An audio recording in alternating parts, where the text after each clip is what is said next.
are bullies. So in high school, they just bowled over kids. And in college, they did that some of the time, but they developed skill. But by the time you get to the NFL, unless you're like a historically great player, you meet your match physically. And some guys just they don't have it here. They don't want to do it. Well, basketball is different. But basketball, similarly, a relentlessness matters because for a lot of these guys in high school and college, they're not getting shots blocked. I mean, in college basketball, high school, there's no defense. AAU, there's no defense. College basketball, there's not a lot of great two-way players. Then you get to the NBA, and if you're not a good two-way player, you're on the bench. I mean, you have to be so good offensively like Luka to be a defensive liability, or Steph Curry. So, drafting is an inexact science because there's only so much you can know. DeBonsa doesn't have a lot of... There's nothing about him I don't like. Peterson, there's two things. Missed 11 games, plays in a silo. Caleb Wilson, I don't think he's close to what he's going to be. Huge ceiling. Boozer, maybe a lower ceiling, but I know exactly what I feel like I'm getting in the NBA. Kickoff, little small, maybe not great defensively, a bucket. He's 24 a game probably at some point in his career. Catch and shoot, drive, great handles, good hands, nice touch. So, I mean, it is, like Yaxel Lendenborg for Michigan was a tremendous college player, and people are saying he'll get drafted around 12 or 13. That is a great draft. I mean, there have been drafts. I remember the Victor Oladipo draft. You got to like the third pick, you're like, wow. Remember the James Wiseman draft? He barely played college basketball. He went number 1. You're like, well, he's long. I mean, this draft is, you have dominant college players who could go in the teens. That is really rare. We talk about it all the time. The difference between good and great organizations, again, is not just talent. It's infrastructure. It's systems working together quietly, efficiently all year long. That is Navien HVAC. They got a new hydro furnace. It's different than a traditional system. Heats water through dual stainless steel heat exchangers. Transfers that heat into the air, and the result, quiet, can run as low as 15% capacity. So you're not wasting energy, and you don't need full power. Smart, efficient Navien home comfort. They've got an inverter-driven heat pump. Now you got a system that adjusts seamlessly through cold mornings and hot summer days. Everything designed to work together, no guesswork. And always the best time to upgrade your system with Navien before it fails, right? When the summer heat arrives. So get ahead of it. Go smart, efficient. Go Navien. Find your local installer at navieninc.com. Navien Inc.com.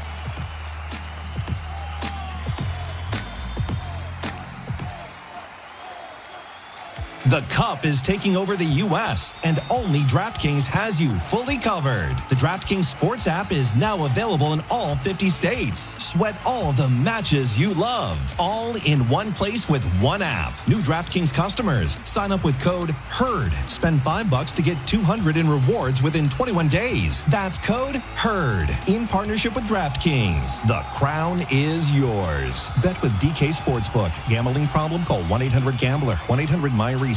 New York, call 877-8-HOPE-NY or text HOPE-NY. Connecticut, call 888-789-7777. Visit ccpg.org. On behalf of Boot Hill Casino in Kansas, bet tax pass-through may apply in Illinois. 21 and over. Void in Ontario. Event contract trading with DraftKings predictions involves risk of loss. Sportsbook bonus bets expire in 7 days. $50 in predictions dollars issued weekly for 3 weeks. Expire in 1 year. Redeem one non-withdrawable reward. Availability varies. Predictions offer void in New York. Ends June 28th. Terms at dkng.co/audio.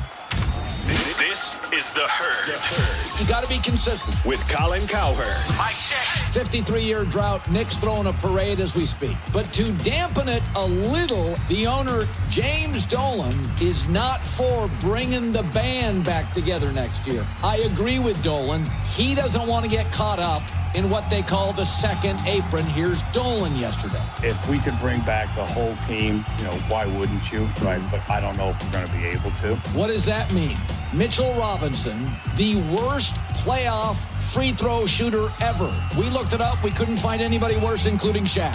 Probably not coming back. And Landry Shamet, G-Leaguer 2 years ago, who got insanely hot in these playoffs, he's not coming back either. Folks, the Celtics and the Thunder over the last couple of years won a title, brought everybody back, and didn't reach the finals again. This is The Herd with Colin Cowherd. Wow. Weekdays at noon Eastern, 9 a.m. Pacific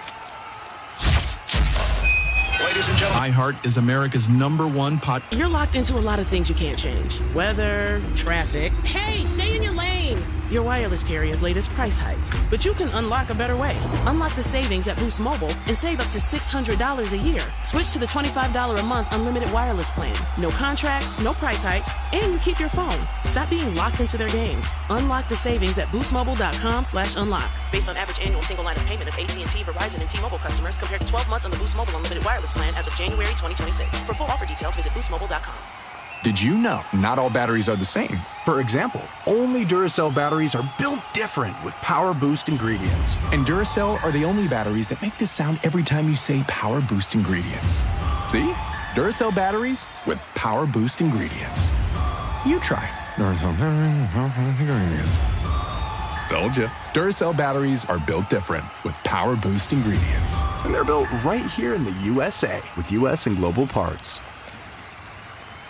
Upgrade your FIFA World Cup 2026 viewing experience. Build it like Beckham from the living room to the lawn with the Home Depot. Create a box seating experience with flowers for pops of color surrounding your pitch, the smell of grilled favorites, and a freshly painted fence sporting your team's colors. Fast free delivery is your home field advantage with charcoal, string lights, or whatever the game calls for right to your door. A clean assist. Build it like Beckham for match day. The Home Depot, official FIFA World Cup 2026 supporter. Subject to availability. For adults with Crohn's disease or ulcerative colitis symptoms, every choice matters. Tremfya offers self-injection or intravenous infusion from the start. Tremfya is administered as injections under the skin or infusions through a vein every 4 weeks, followed by injections under the skin every 4 or 8 weeks. If your doctor decides that you can self-inject Tremfya, proper training is required. Tremfya is a prescription medicine used to treat adults with moderately to severely active Crohn's disease and adults with moderately to severely active ulcerative colitis. Serious allergic reactions, increased risk of infections or lower ability to fight them, and liver problems may occur. Before treatment, get checked for infections and tuberculosis. Tell your doctor if you have an infection, flu-like symptoms, or need a vaccine. Explore what's possible. Ask your doctor about Tremfya today. Call 1-800-526-7736 to learn more or visit tremfyaradio.com. FIFA World Cup takes the global stage from June 11th through July 19th on Fox 1, the official English streaming platform of FIFA World Cup 2026. Stream all 104 matches live and get closer to the action with a personalized viewing experience built around you. Choose up to 4 streams with multi-view, catch highlights before jumping into the action, get live stats in real time, and replay key plays instantly. Experience the FIFA World Cup live on Fox 1. Watch 3 days free. For details, visit Fox.com. Offers are subject to change. See Fox 1 for complete terms and conditions. It's the button that looks like a microphone, which allows you to talk to us. Press it, record your message, and fire it off. Rose Bowl game. It's simple and intuitive. Broadcast on radio. On second thought, perhaps some people are confusing it with a smart speaker prompt. Texas and Arizona. Pretty sure that's what's happening. Texas and Arizona football game. Fox Sports Radio is at your fingertips on the iHeart Radio app. After 40, energy drops, the weight hangs on, and you start wondering where the old you went. M-Drive was built for that. Support healthy testosterone, energy, and metabolism. Don't ignore the change. Go to mdriveformen.com. Huge day at the World Cup, and Fox, of course, has you covered. Check out Chef Nick's kangaroo corn dog special recipe before the USA takes on Australia. And, of course, the AI version of Colin, which is my favorite, by the way, has all your World Cup answers. That app is amazing. You have to try it. We've got you covered throughout the World Cup on Fox. So we had John Calipari on earlier. He played against Cam Boozer. He recruited A.J. DeBonza. He has a player, Darius Haycuff, who is a kind of in the Brunson class of can just score. Elevates his team, highly competitive, some defensive and size shortcomings. And and Calipari, who's formerly at Kentucky, has had like 45, 46, 47 first-round picks. It's pretty remarkable. Hall of Famer, 34 years coach, and great recruiter, great personnel guy. I asked him if there's a little of his Darius Haycuff in. He was at the finals in New York. Are Brunson and Haycuff similar talents? A little bit bigger, a little bit more athletic. Jalen is so quick with the ball that he may be in that category by himself, maybe ever. But this kid here, I mean, great teammate. Everybody, you know, we got him, and it's going to be his. He was a great teammate. Never wanted to take a day off. Lived in the gym. I'll give you a great one. He didn't go home for Christmas because he wanted to work out. What are you talking about? He had a hurt toe for about 12 games. College players are using a new term now. I'm shutting it down. I'm going to shut it down. This kid said, I'm not taking a game off. He was in a boot for 3 days and then would go play. Scored 49 against Alabama on the road in double overtime. Played 50 minutes. I mean, he's a different kind of soul. Work. Great kid. I'll give you this. 18 points, 10 assists, no turnovers. It's been done by 4 players. R.J. Barrett, pretty good. Yeah. Darius Akoff. And Darius Akoff. I'm like saying, I don't know what Jalen did the mid-game, what Shea did the mid-game. How many guys want to make game-winning baskets? Right. Let me say this, Colin, there's going to be 2, 3, 4 teams, maybe 5, that will regret not taking him. I'm telling you.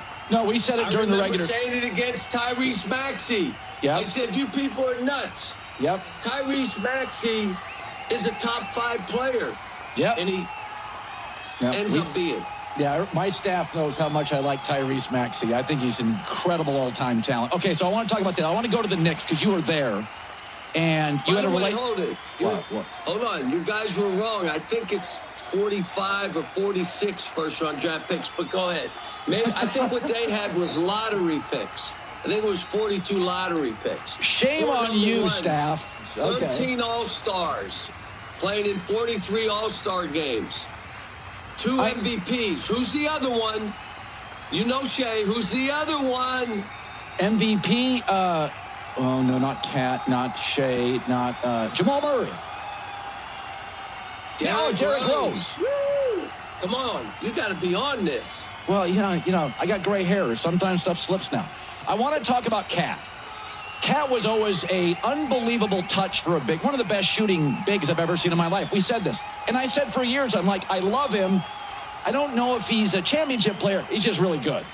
And then something hit. It may have been the passing of his mother. There was a resolve about him. It was just different. He became like an offensive hub. I want you to go back to the Kentucky days. The Cat that you talked to and saw at the finals, was he a little bit different mentality-wise than the kid you coached? Tell me about that. Well, he has a beard, but here's what I will tell you. I didn't let him shoot threes because in high school, that's all he did.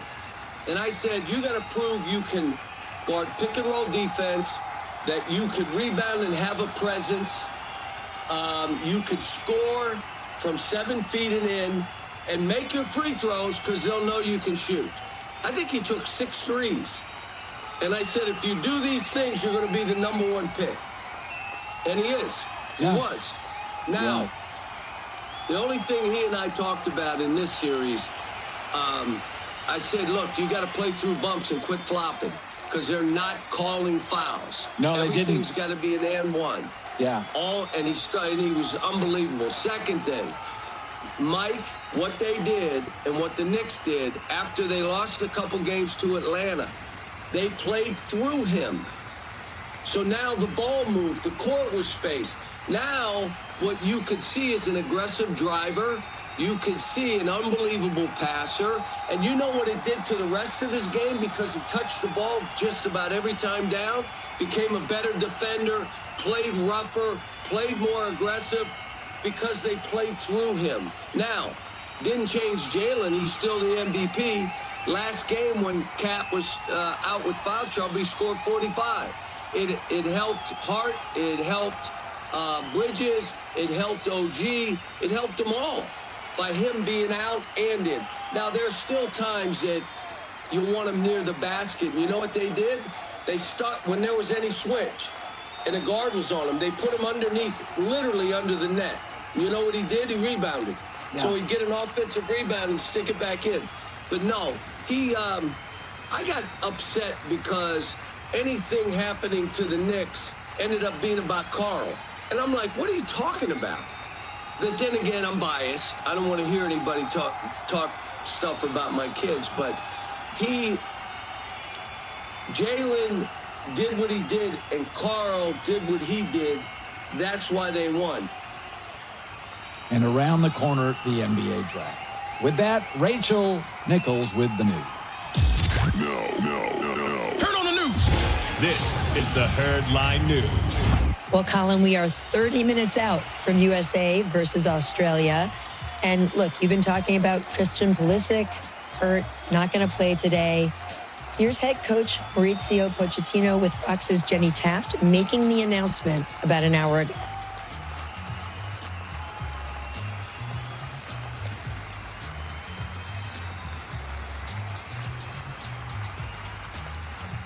He's talking even more quietly than me.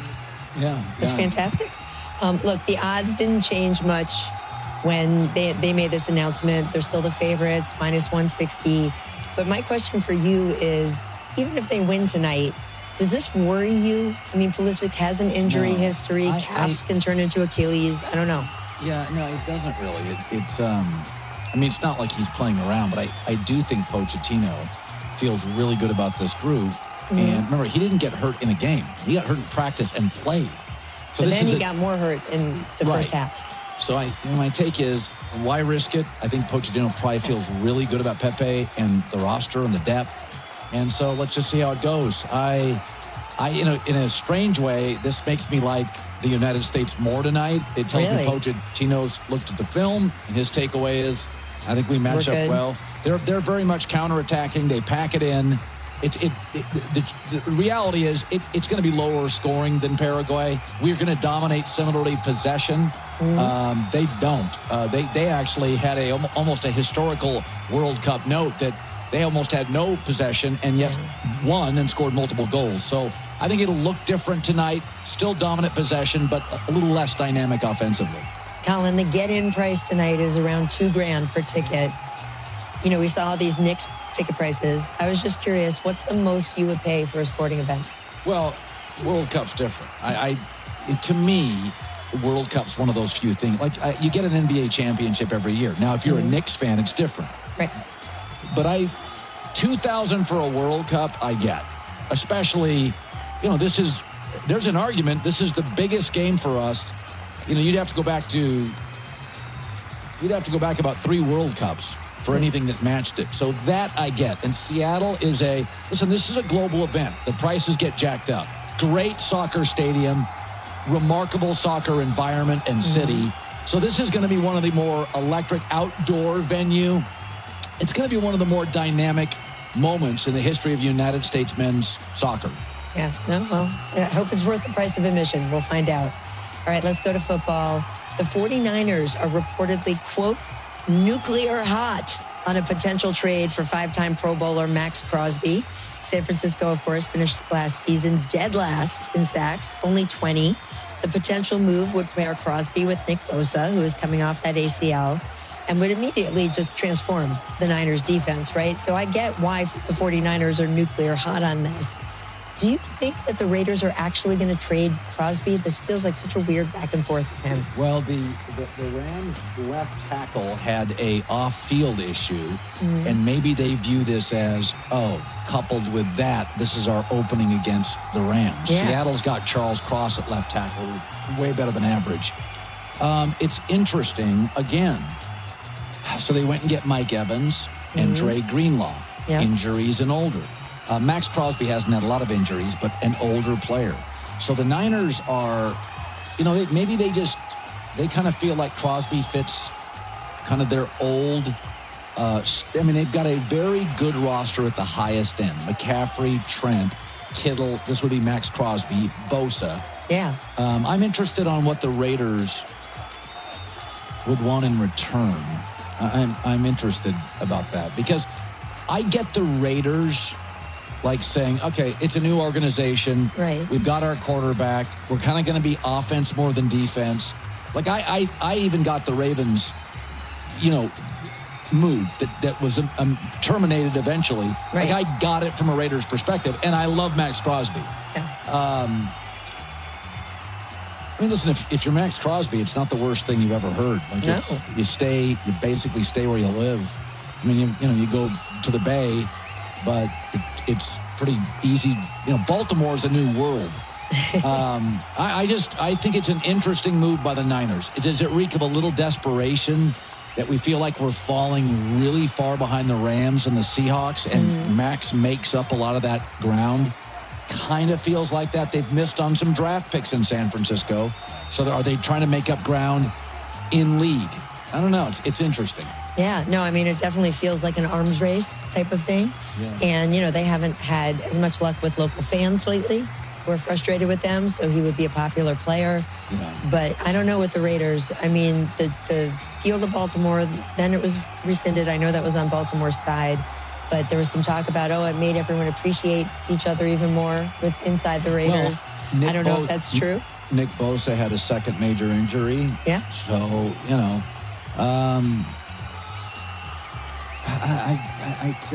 I look at the Niners' schedule, which was historically weak. It's pretty rough. Yeah. I mean, you got the Miami game at home. That feels good. There's, I don't know. I'd like to see what the exchange is. I'd like to see what you get. Yeah, I don't know. This feels less certain to me than A.J. Brown. It felt like A.J. was getting traded. This feels like... And to a place that needed him. Yes. Like a number one absolute go-to target on the perimeter. Absolutely. Yes. Yeah, this, I don't know. We'll see. All right, back here in L.A., Luka Doncic has a pretty good idea about how he wants the Lakers to improve this offseason. According to that same article we talked about earlier from Dave McMenamin, Luka has been clear with Rob Pelinka about wanting a, quote, A-list center.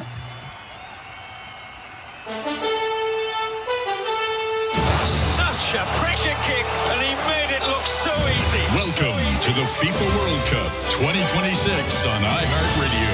iHeartRadio is proud to present today's featured match, brought to you by Fox One, your audio home for FIFA World Cup 2026. iHeartRadio.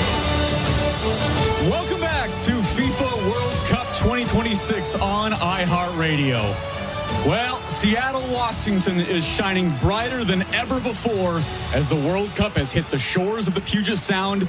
It is truly a perfect day in the Emerald City, sunny and 75 degrees, not a cloud in the sky, and we are set for a massive match for the control of Group D. It is the United States men's national team coming off a 4-1 win over Paraguay, facing Australia, who are coming off a 2-0 win over Turkey. The winner of today's match could secure their spot in the knockout round of the World Cup. Welcome to our broadcast, everyone. My name is Jackson Feltz, and I am alongside the former United States men's national teamer and two-time MLS champion Brad Evans, as well as Anders Hurst. We are counting you down to kickoff, 30 minutes away from United States versus Australia in the second match of this group stage here in Group D. Gentlemen, let's start today by saying the breaking news, and it is major breaking news. The star Captain America for the United States, Christian Pulisic, is out today. That is the major injury news. He was limited in training throughout the week, and we always wondered what percentage he might be if he played. Well, Mauricio Pochettino said this morning that he is out with his left calf injury. So, with that said, Brad, let us start right there. We can look back to Paraguay in a moment. Pulisic out, Pepe in. Yeah, massive loss for the U.S. And look, I've been a part of these games, World Cup qualifiers, here with the Sounders as well. We've had Clint Dempsey, Obafemi Martins, and Michael Bradley with the national team. Anytime you go into those games and a player like that isn't on the team sheet, it does play with your mind a little bit. It says, how are we going to get this job done today? And there's two ways that this team will approach it. Either they're going to sink or they're going to swim, right? It's either the old adage, you're either going to step up and rise to the occasion, and you're going to be the player coming off the bench that's going to plug that hole, or will we reminisce after this game saying, what if he had stayed healthy? So for this team, they all have to step up, rise to the occasion. And for us as players, we tend to do that, right? If you go a man down in a game, for some reason, it's harder to play against a team that has a man down. Why? Because the attitude, the mental part of the game just rises up just a little bit. Looking at the scenes here in Seattle Stadium, the crowd is going to be behind them. This team has nowhere to go but up from here, and kind of disregard the hole that's not necessarily extremely vital for this team, but it is one when you look at it, you would absolutely 100%, 10 out of 10, love to have him on the pitch. Yeah, he was so instrumental in the game against Paraguay because, you can have all the tactics that you want and set up, try and, counter what the other team's going to do. You have to have individuals kind of break teams down, especially against these better teams. He was so dangerous every single time he touched the ball. He looked like he was going to take someone on one-on-one, and he was successful more times than not, creating chances just by, kind of pulling defenders towards him as well. You don't have that magnetic presence anymore. So you're going to have to find other ways to break down the defense of Australia, who proved to be a formidable force in their first game against Turkey. Yeah, they were awesome there up at Vancouver Stadium when they beat Turkey by a score of 2-0. Pulisic really did whatever he wanted to do there, getting up the field and on the left and pretty much just dominating in that game against Paraguay. Let's talk about that, because even without Pulisic, Brad, what did the United States do in that game that they can replicate today with Gio Reyna in the lineup in what is a little bit of a different formation, different maybe strategy from Mauricio Pochettino? Well, I think there's two ways you have to look at this. As a fan, it was optimism, it was hope, it was this team can do it, we can win the World Cup. And then from a player's perspective inside that locker room, you really have to put that one to bed. Anytime you play in a tournament, you have a big victory out from the start. Yes, you want to do some things that you did well, but watching the tape, Paraguay had opportunities to get forward. They just didn't take the opportunities, and they really weren't optimizing in their attack. And Australia did that, right? They were able to get forward. They were able to find the gaps. They were able to slip balls through, counterattack, and really provide Turkey a real challenge. But for me, it's about this USA team. Do the things that you did well in that game. It's most important to get a victory today. It doesn't have to be beautiful. We'd all love to see a 4-1 win, but at the end of the day, we want to see this team advance, and however you have to do that today, I'm fine with it. I know that Seattle will be fine with it, and the rest of the country as well.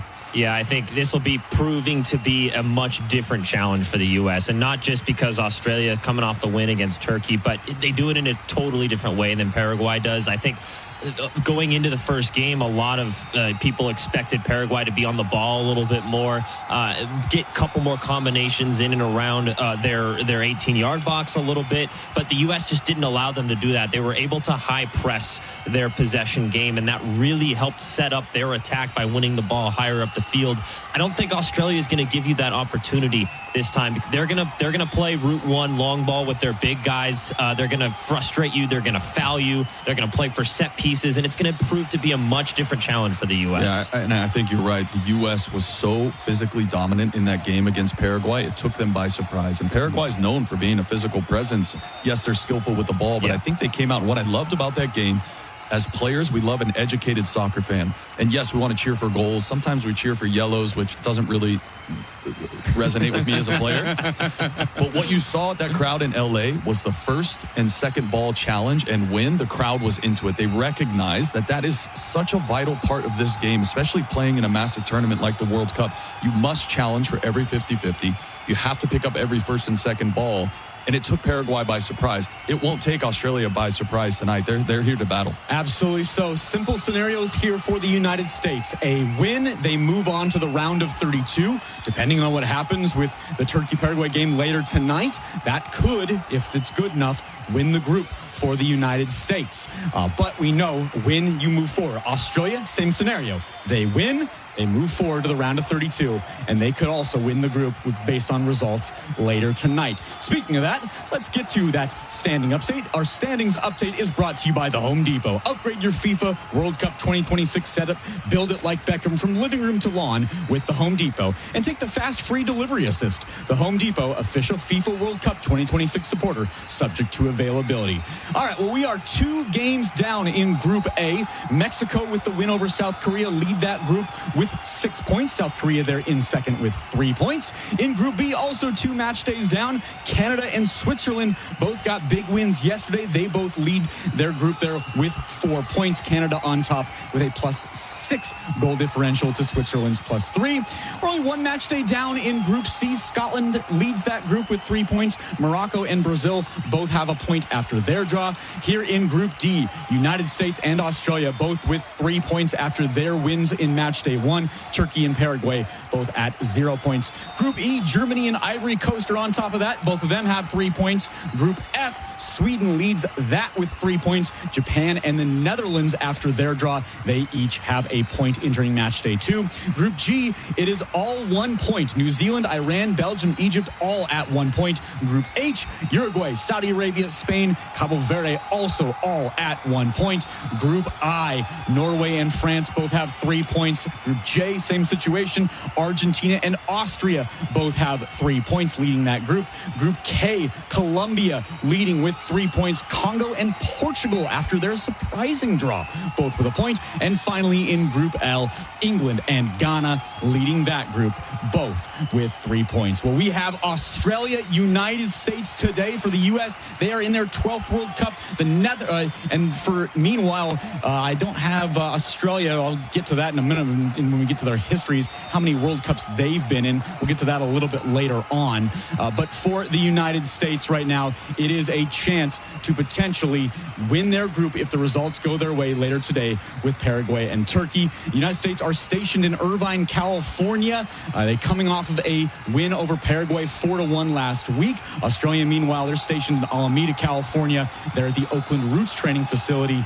So both took short flights up to Seattle for today's game. All right, let's get into the lineups. We mentioned Christian Pulisic is out for the United States. Today's lineups are brought to you by Fox One. The excitement of the FIFA World Cup is now streaming live on Fox One, the official English streaming platform to catch every unforgettable moment. Fox One brings the action straight to your screen so you never miss a goal.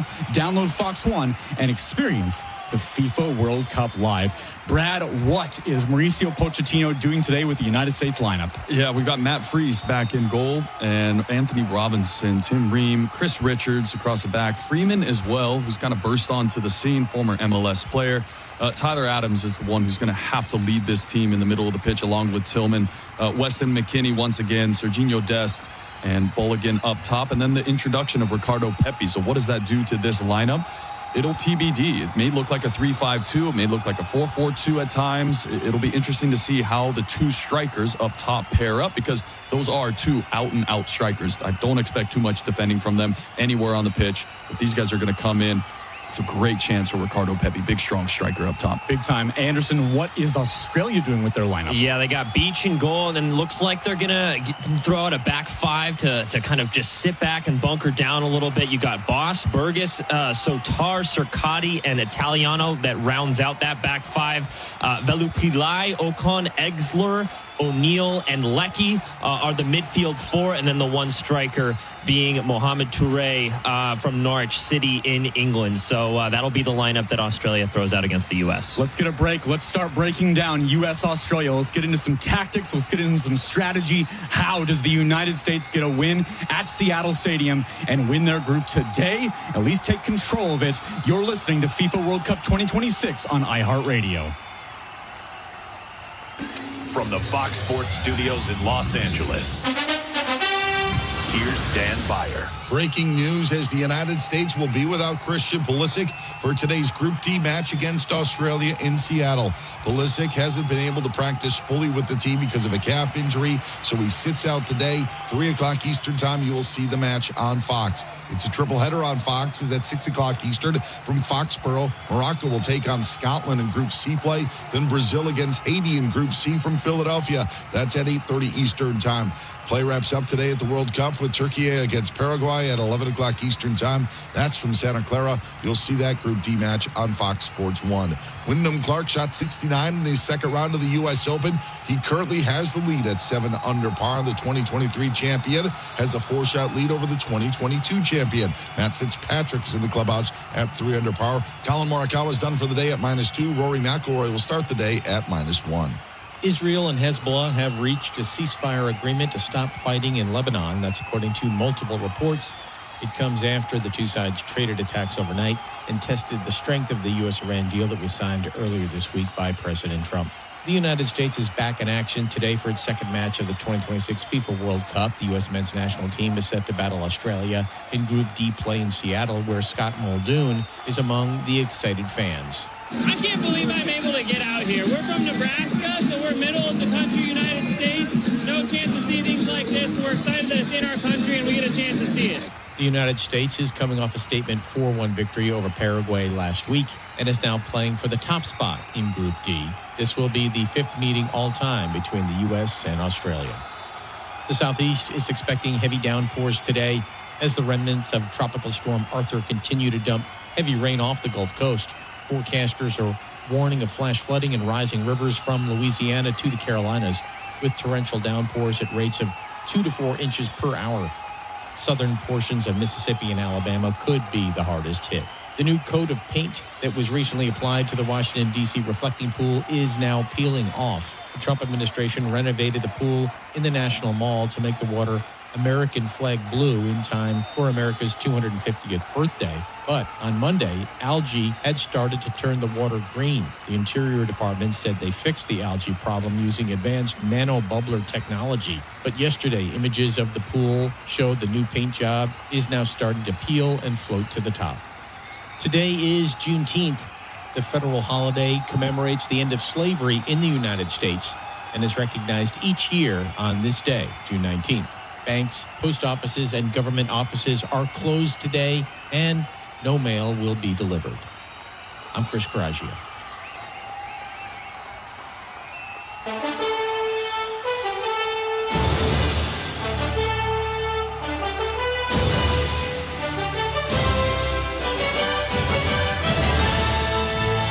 You're listening to FIFA World Cup 2026 on iHeartRadio.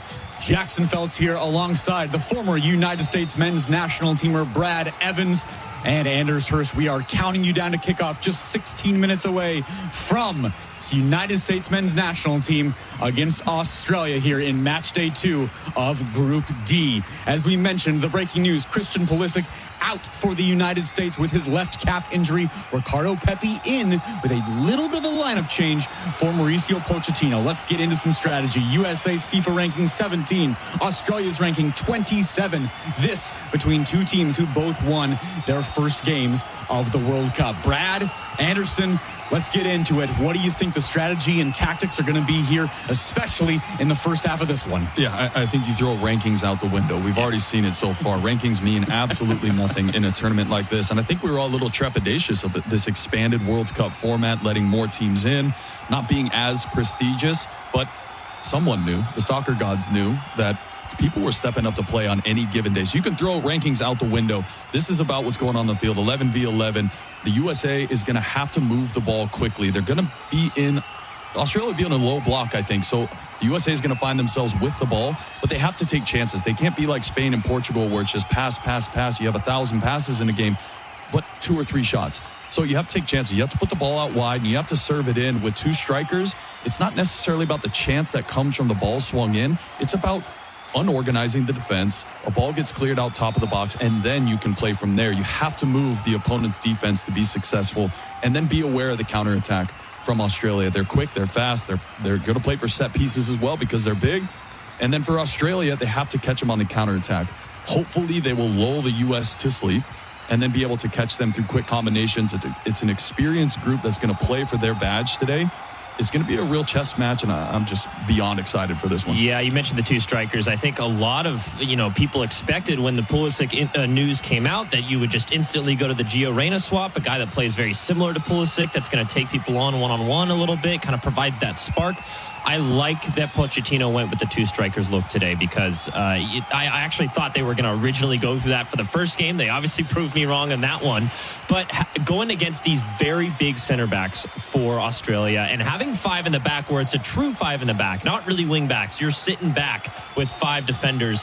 Having someone who can just occupy one of those guys and someone who plays really well with his back to goal in Ricardo Pepi, then you can start to run off of him a little bit, and that just takes one defender away from things. And, he's going to prove to be a menace in the box as well when you're going to be crossing balls in. He's going to get to those, first and second balls and just bring something a little bit different. And it shows that this is going to be a completely different game than the first game against Paraguay. It's a great point, and I love the 2 strikers because typically you might see a team make a switch, and it's a like for like striker with also who's up top. But for the U.S., they have Balogun that's built on speed, power, and then you have the big target striker, and I love that. Now you have the opportunity to play long balls. You get up, you win a header, and then it's Balogun's opportunity to get in behind. He has to read those opportunities. The only thing is that these 2 guys probably haven't trained together all that much, save for the past 3 or 4 days.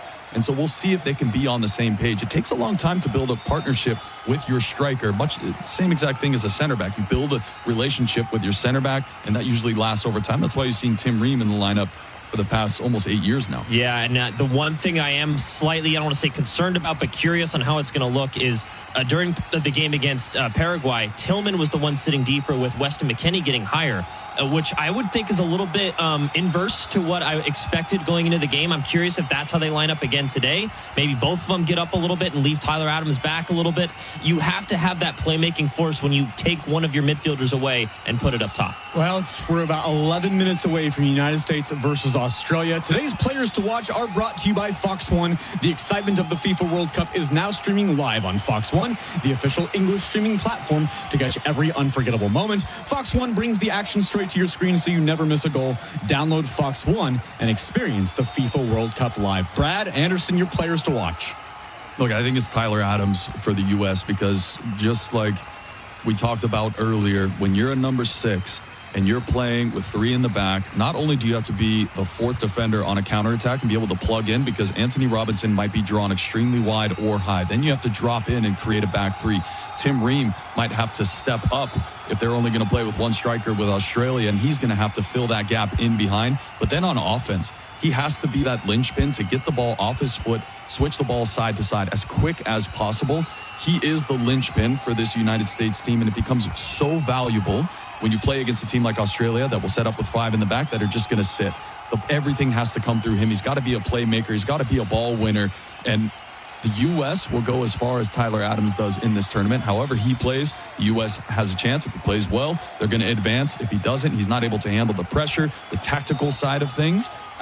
I don't know if they'll be as successful. So he's a massive player today for the U.S. Yeah, I'm looking at the midfield 3 because, obviously talking with the 2 strikers, Pepe's going to come in and, do what he does normally.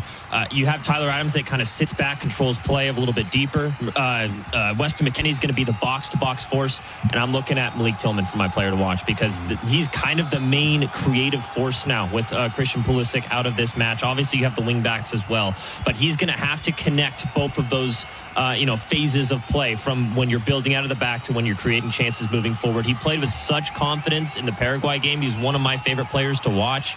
So I'm really hoping he steps up into this role, and it's going to be an expanded role for him in this one. That assist he had on the second Balogun goal was absolutely special. There's a case to be made that Tillman was the man of the match. He played extremely, extremely well. All right, we are now less than 10 minutes away from U.S. Australia. We'll get one more break, give you the histories for these clubs in the World Cup, give you final keys. We are nearing kickoff. It's Seattle Stadium. It's perfect weather, 75 degrees, sunny. Could not imagine a better day in the Emerald City. We will get to kickoff soon. You're listening to FIFA World Cup 2026 on iHeartRadio.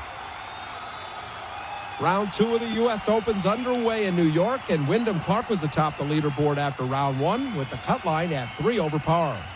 The Red Sox entered tonight's series opener in Seattle with the second worst record in the American League after 4 straight losses. Right-hander Sonny Gray says there's no sugarcoating their struggles. We're not good. We're just not a good team right now. And that's just a fact. I can only speak for myself, but it's frustrating. While Boston scuffles, the Twins are surging. They've won 4 straight going into their game against Arizona. Phil's outfielder Adolis Garcia, he'll undergo season-ending surgery to repair a lat injury. He hit just .195 with 7 homers this season. College World Series final opens this weekend. It's North Carolina facing Oklahoma in the best-of-3 series for the national baseball title. And one of the top pending NHL free agent defensemen is off the market after the Lightning sent Darren Radish to the Maple Leafs. That's a sign-and-trade deal for a 5th-round pick. Radish inked an 8-year deal with Toronto. And that's sports. I'm Scott Davidson. The Obama Presidential Center officially opens to the public today. Tammy Trujillo reports. During yesterday's grand opening ceremony, former President Obama said Chicago was the only place this center could be located. It's an expression of thanks, an acknowledgement that so much of what I hold most dear, I owe to the people of this city and the people of these surrounding neighborhoods. Former First Lady Michelle Obama also spoke during the event, which featured a star-studded list of performers, including Bruce Springsteen, Common, Eddie Vedder, Jennifer Hudson, Stevie Wonder, and Bono. Former presidents Bill Clinton, George Bush, and Joe Biden were in attendance. Climate change could be leading to more home runs at Dodger Stadium. For much of the stadium's history, the nighttime marine layer would make it tough for fly balls to carry. But over the past few years, that's all changed. Between 2020 and 2025, Dodger Stadium had more home runs hit in it than any other major league ballpark. Last season, 254 homers were hit at Dodger Stadium. So far, this year's total is a bit behind last year's pace. The LA Times quoted a NASA scientist that said the marine layer has generally disappeared over the past few years, which baseball insiders say makes it much easier to hit home runs in. One factor that wasn't brought up in the Dodger Stadium climate change study is that Shohei Ohtani has been in the lineup over the past few years.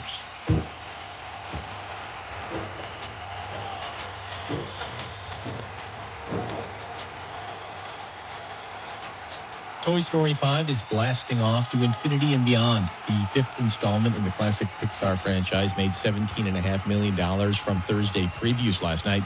The film is expected to make between 145 and 150 million, while some more optimistic projections have it making close to 175 million in its debut weekend. Also new this weekend is A24's The Death of Robin Hood and the horror film Leviticus, with both set to make about $4 million. I'm Chris Coraggio.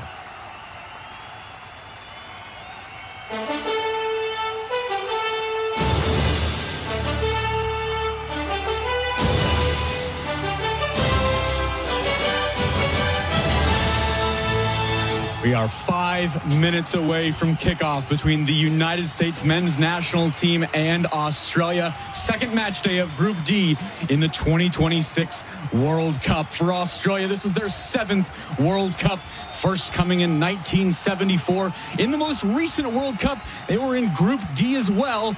They got out of Group D. They beat Tunisia. They beat Denmark. Then they went up against Argentina in the round of 16 and got a loss in that one for the United States. Meanwhile, they have been in the World Cup now for 12 times.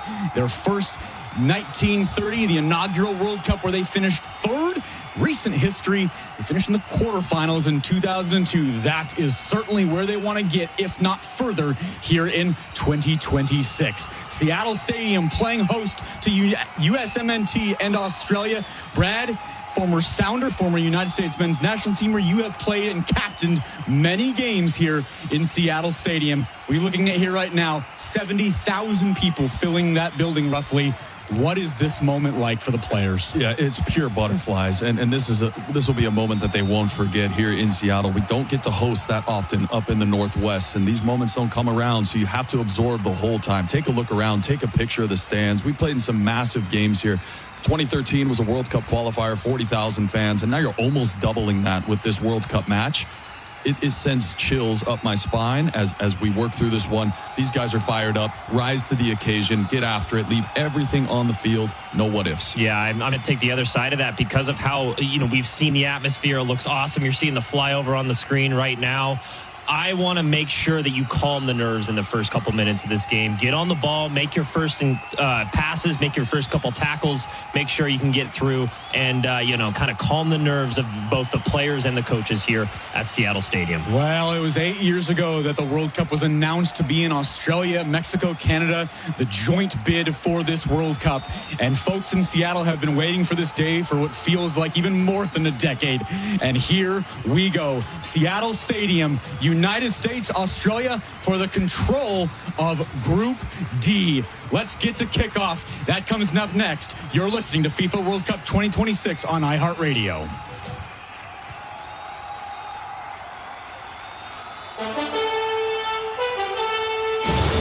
listening to our pre-match coverage of the FIFA World Cup 2026 on iHeartRadio.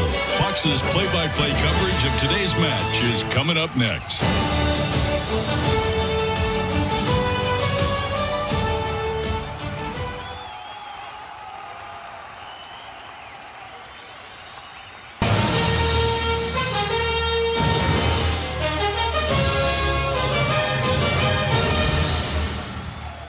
Tropical weather system continues to impact portions of Texas and Louisiana. Expect bands of heavy rain, gusty winds, rough surf, and the potential for localized flooding, especially near the coast. Temperatures will top out in the mid-80s. Across the deep south, away from the tropical system, temperatures climb into the low 90s with scattered afternoon thunderstorms. There's also a very active weather pattern across the Midwest and the Central Plains with numerous showers and thunderstorms. Some could become severe, and localized flooding is also a concern. Highs will hit the 70s in the upper Midwest to the upper 80s across the Central Plains. It's a mix of sun and clouds with a few scattered showers in the Northeast. Temps will top out in the mid-80s. The desert Southwest stays dangerously hot as the heat ratchets up to 115 degrees across Arizona, southern Nevada, and inland California. Along the West Coast, lots of sunshine. Northern California stays in the 70s, while Southern California tops out in the upper 80s. And the Pacific Northwest enjoys sunshine and highs in the 70s. That's your national forecast. I'm Tammy Trujillo.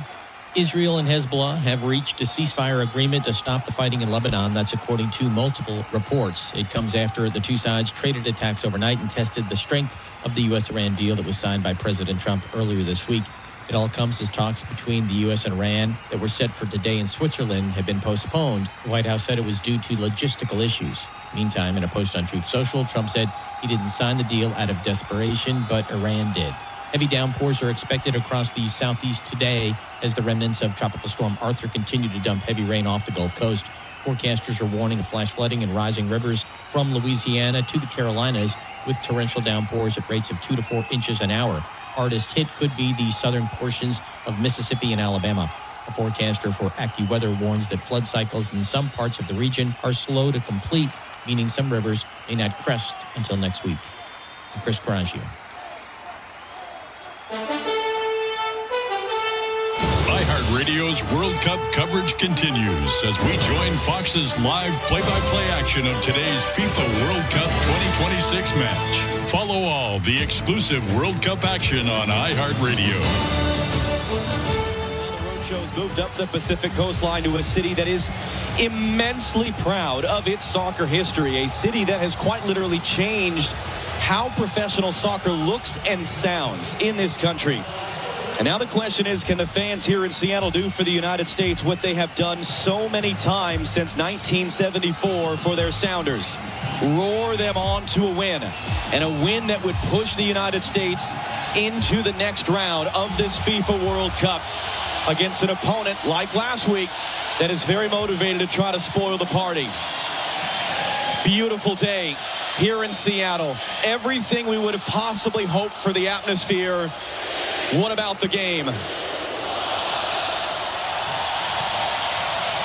It's underway.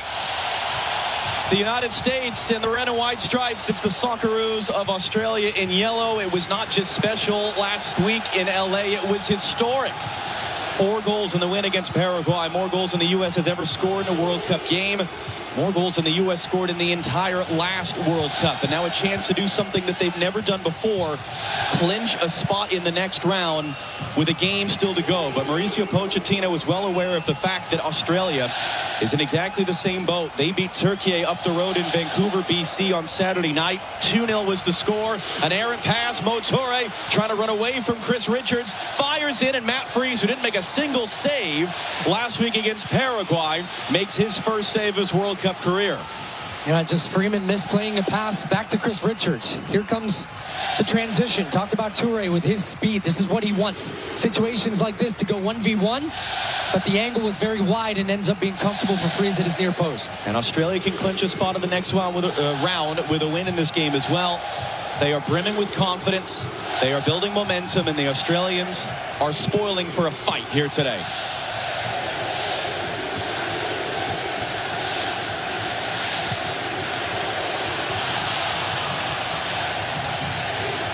So it is as expected formation-wise for the United States. Ricardo Pepi's up front, 2-striker look. That person there making the run was Anthony Robinson, trying to get onto that direct ball. Good pressure here from the U.S. high up early. This is going to be a bit of a scrap, I think, the early stages of this game.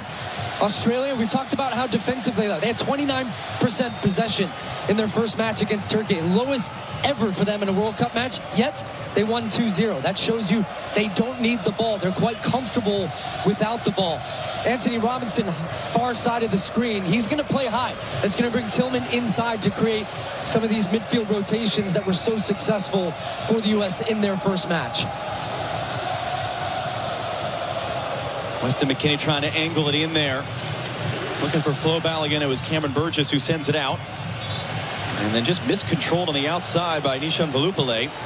Tony Popovich was playing for Australia at the World Cup 20 years ago. He kind of rescued their qualifying campaign. And one of the things he talked about yesterday at the press conference, very similar to an American soccer standpoint. He said, we're trying to put Australia's soccer on the world map. It was great that we won, but now we've got to back it up and do it again.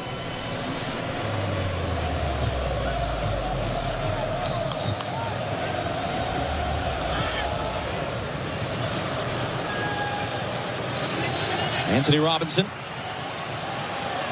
working on Italiano, who's able to block the cross. It's not going to be a corner. Decision from our referee, Felix Weyer, is it's a goal kick. I think he's going to be a really important player today for the United States in the attacking half of the field. Boy, do they wish they had him. Christian Pulisic, foot fitness knock. Would he be in? Would he not? He is out and unavailable for the U.S. So that means that then Pepe came into the lineup. You're seeing a little bit of a different look formation-wise, but the big thing for them is having the two center forwards up against the three giant center backs for Australia and trying to create some movement. Here they are combining early.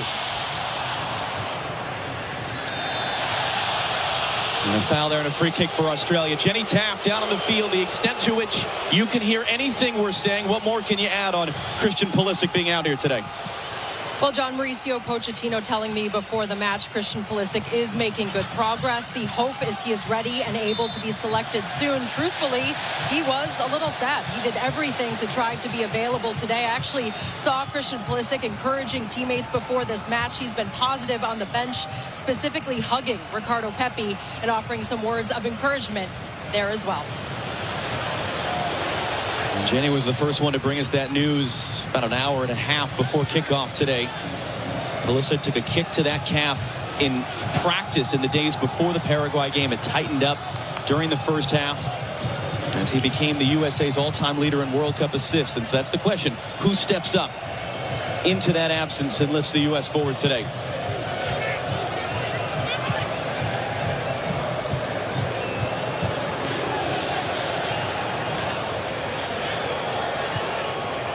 And again, we see Weston McKennie popping up on the outside.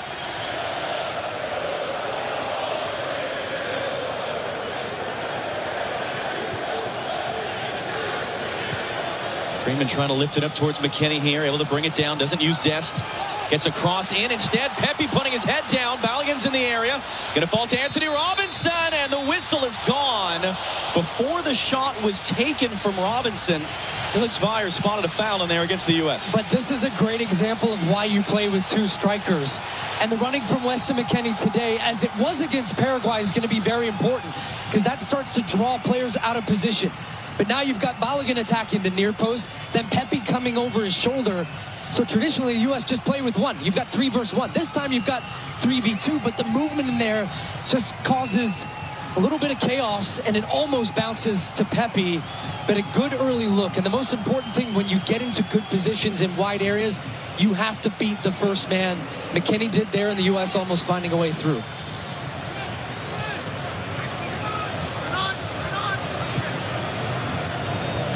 Now Matt Freese under some pressure here. Chris Richards under some pressure. It's another turnover at the back for the U.S. in possession. Great work by Chris Richards, though, to take it away from Velupillay. Pepe broken up by Harry Sutar. Came to the back of Pepe, no foul. Here's Toure right now, sandwiched by U.S. defenders. Ream comes out of there with the ball.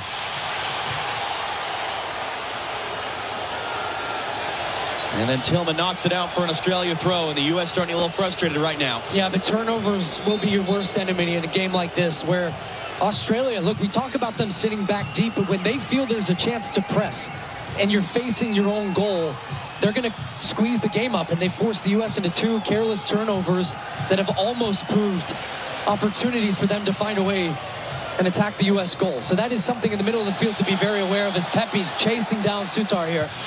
And the big man, Harry Sutar, the captain, back to the youngster Patrick Beach, just his 4th ever appearance for Australia at the age of 22, but a monster night in the opener, 8-save shutout. It was promising there for a moment, but it was errant from Balogun for Tillman. Freeman wins the challenge in the air. McKennie has it knocked away. Adams got there. That's a tough tackle there. That was Matthew Leckie, long-time Australian veteran, who catches Tyler Adams, and Adams is down hurt.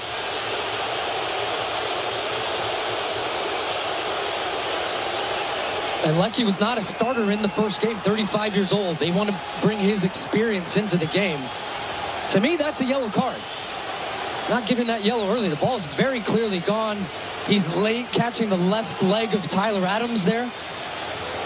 And he's getting a strong talking to, but no card issued on the play.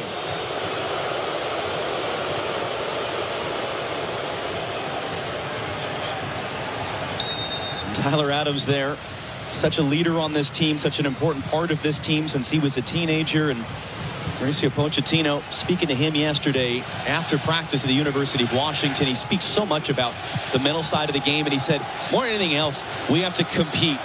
We win or we don't win. Okay, we have to compete against Australia.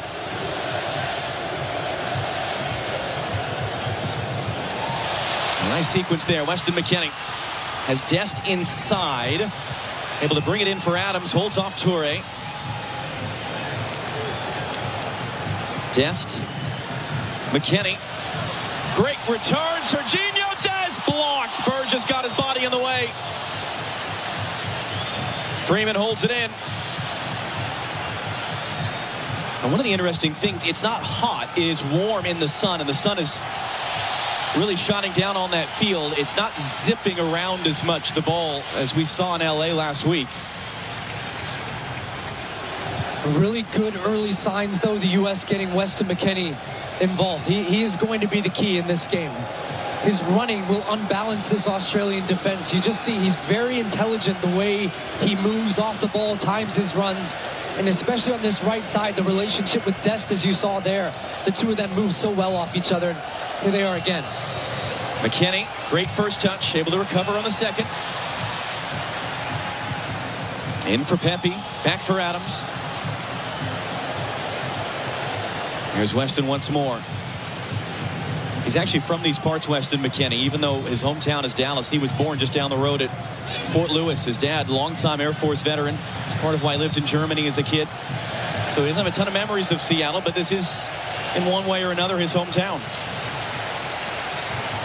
And it was Dest who starts the play initially. But look at that running from McKennie. That attracts 2 defenders. And the smart thing that Dest does is he stays on the move. Doesn't make him easy to mark. Gets the shot with the left foot. But as you said, Burgess coming across, making that really good block. That's something Australia do well. They block shots. If you think you've got daylight, they converge on it very quickly. Balogun has a step on Shirkati. Balogun to the byline. Balogun into the middle. Dead! It's the United States once again on the board early. Ricardo Pepi was in. Was it perhaps last off the defender? Who cares? It's 1-0 U.S.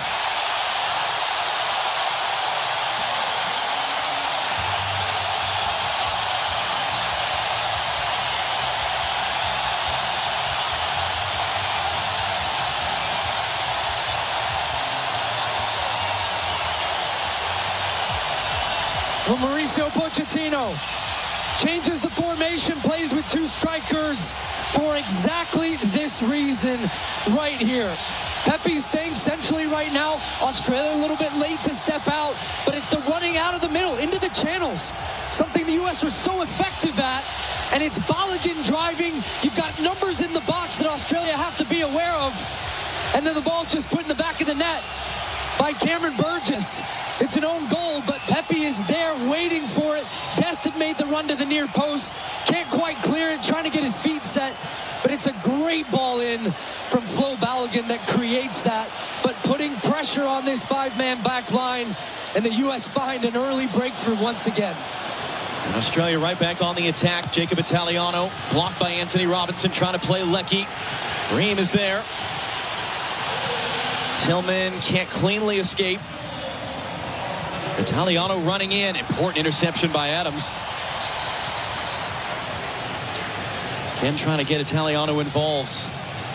Crossing in, Mo Toure brings it down. Toure turns to face. Toure into the middle. Valupale, the follow-up shot is just wide. Boy, Matt Freese, cement shoes there as Matthew Leckie goes close. No, instant response from Australia. Good movement off the ball. Leckie starts on the far right side and drifts in. There's a lot of U.S. bodies there, but Valupale, very good job just shielding Chris Richards and lays it off to be hit first time. That's not far away. Outside of the foot, looking for that far post. Robinson with some pressure from behind there again. If whoever wins this game clinches their spot in the next round with a game still to go. If it finishes a tie, neither team would clinch, and there are scenarios at play for both teams where the late game tonight, the other game in the group between Paraguay and Turkey, the U.S. could end the night clinching top spot in the group, not just advancement. Under-hit pass there by Burgess. It was his own goal that gave the U.S. the early lead. Tillman trying to angle for Dest. That's going to be a U.S. corner. And it's a credit to the U.S. for how dynamic and, quite frankly, just the athleticism and speed at which they can play with. And just an ability when the ball is turned over, first pass forward, Balogun turns, lays it off, runners everywhere. And Australia really, as they were on that own goal, scrambling to clear the ball. It goes out for a U.S. corner.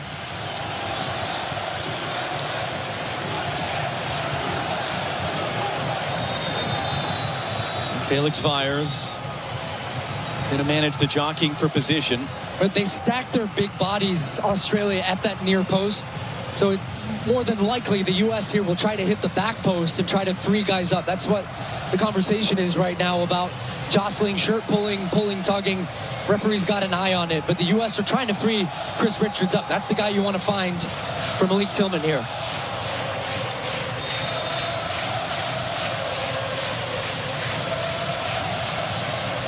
Tillman swings it in. That was McKennie. It was blocked. And it was a handball against the United States. And that's what they did. Beat that first man, get over the 6'6" Harry Sutar. And it's Weston McKennie, whose last goal for the U.S. was off a set piece against Belgium. He gets a great look at it there. Hard to see where it was blocked by. It was Boss, comes right off his chest. And then the right hand of McKennie hits it on the way back out. Great block by Boss, because that was going in that far corner.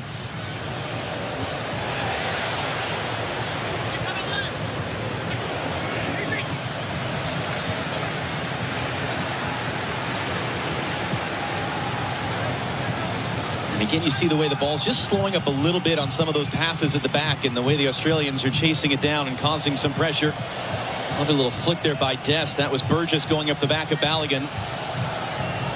Adams tackles it away, but it falls to Toure. Chris Richards is there. And then Adams is chopped down. And this is part of the conversation in this game today. Australia want to make it physical. Yeah. They want to make this tough, so how does the referee handle it? Well, the referee is important, but if we go back to the friendly where the two of these teams played the last time, the man not playing today, U.S.'s star player, Christian Pulisic, was kicked around. Mauricio Pochettino not happy with his own team's reaction and how they stepped up their physicality. Second half, they changed that. They ended up winning that game 2-1. And from that point on, there was a marker that was laid down to all of the players. And the U.S., I would say, have improved their intensity, their physicality. That should be a foul, and it's going to be the game's first yellow card here on Boss. Jordy Boss there catching Weston McKennie up high. Also, when you can't tackle a guy, you got to foul him. And that's what they're doing. McKennie, just contact to the face from Boss there. That's what the yellow card is. But he's just been excellent again for the U.S. Almost identical starts to the game against Paraguay. Own goal for the opposition. The U.S. with a couple of nervy moments in the beginning, as they did against Paraguay. And then from that point, it has been all U.S. And now they're going to get another chance from a set piece here. And you've got Tillman and Anthony Robinson getting set over the ball.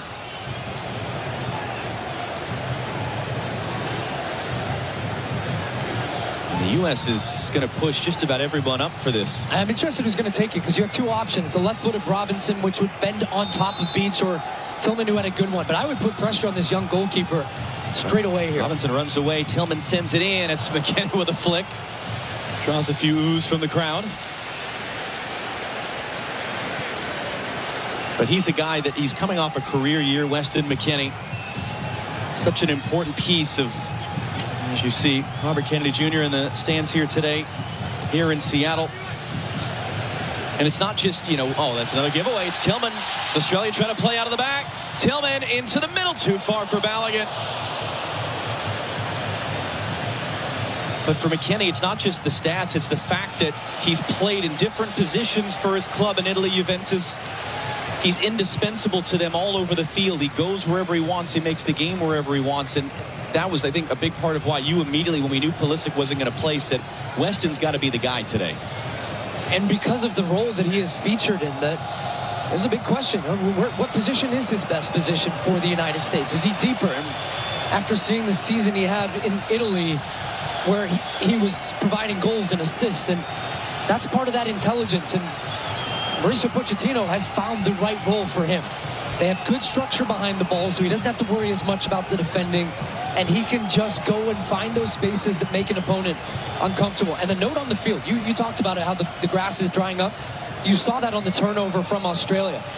Because of the heat here today, it is a slower moving ball, and a couple of times Australia have left passes short that the U.S. have jumped those passing lanes. So we'll see if that has an effect as this game goes on.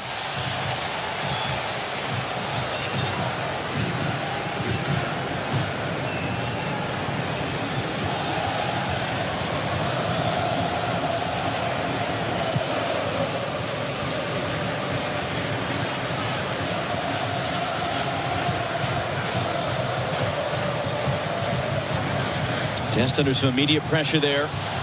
Just glides away from Jordy Boss, who's able to poke it away as Dest was looking to make his move. Comes to Anthony Robinson now.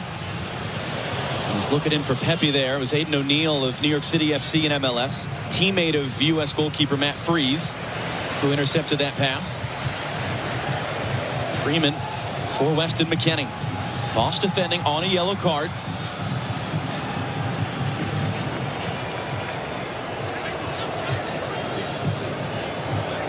Again, a little under hit there, and Adams had to quickly recover it. Thumbs up for Weston McKennie at the end of the play. Ream. It's the wrong side of McKennie. It's going to work, though, for Dest to keep it in play. In for McKennie. Can he catch up? No. That was Valuplay there. Backtracking, but it's given away again. Good pressure by Dest. Into the box. A lot of numbers in there. Adams couldn't walk his way through. Australia nowhere to go, though. Nobody on the transition except for, look at the speed from Toure, and Matt Freese is going to be alert to come out of his goal to deal with this one and just boot it. Looks like it stayed in. It did stay in play, and that was great work by Alex Freeman as well, putting a body on Toure to try to slow him up. That is where Australia are just so dangerous. Leckie wins the knockdown. Italiano now. Anthony Robinson there. And it's a U.S. throw. Last off the Australian player. Well, the U.S. getting an own goal for a second straight game. That has never happened in the history of the FIFA Men's World Cup. And in fact, all time, only France have benefited from more own goals than the United States. That is number 5 in the history of the U.S. But as you pointed out, it's not just because of a terrible error as much as it is you create that chaos. And as you pointed out, who cares who scores? It's it's a goal for the United States. Some strikers might. Adams over the top. Is it going to sit for Flo Balogun? He couldn't take it down clean, and Beach is there in time. He's looking, how did I miscontrol that? I don't think he gets enough credit for the running he does off the ball. Is a Great turnover. step, Tillman, McKennie, Balogun, blocked.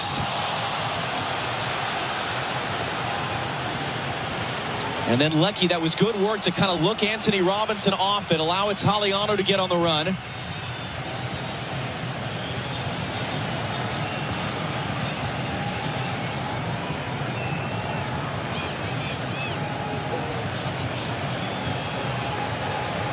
Aliano trying to cut inside Anthony Robinson. Good support from Tillman.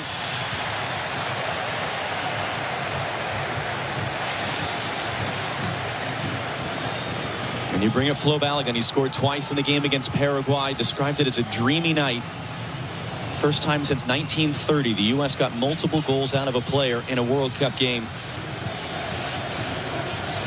A guy that could have played for Nigeria, where his parents are from, was playing for England at youth level where he grew up. He chose to play for the United States where he was born. Told us yesterday the American people are passionate. They're upbeat. I love that about them. And he said you felt that in the atmosphere in LA. You're feeling that today as well as Toure lays it off for Leckie, who's going to keep it in play. Ream defending. Leckie crossing in and ends up out. Was that Freeman's touch? It was for a corner. Really important, because I thought Felipe had a jump on him, and just watch Freeman at the end of this accelerate to get away. Good long buildup from Australia. They get a look that they would want. They're 3 against 3 right now. The U.S. want to always be +1 in the defense, making sure they have a man that can cover. Look at that. And speaking about own goals in situations where you're under pressure, maybe the ball can go anywhere. Great concentration, committed early, gets his foot across, but it's going to be a corner. They have some big targets. Sutar, 6'6". The other two center backs, Burgess and Chikati, are 6'3" and 6'4". So this is an area for the U.S. right now. As you can see, the height advantage right there for Sutar. Paul Ocon-Engsler to take. First corner of the game for Australia.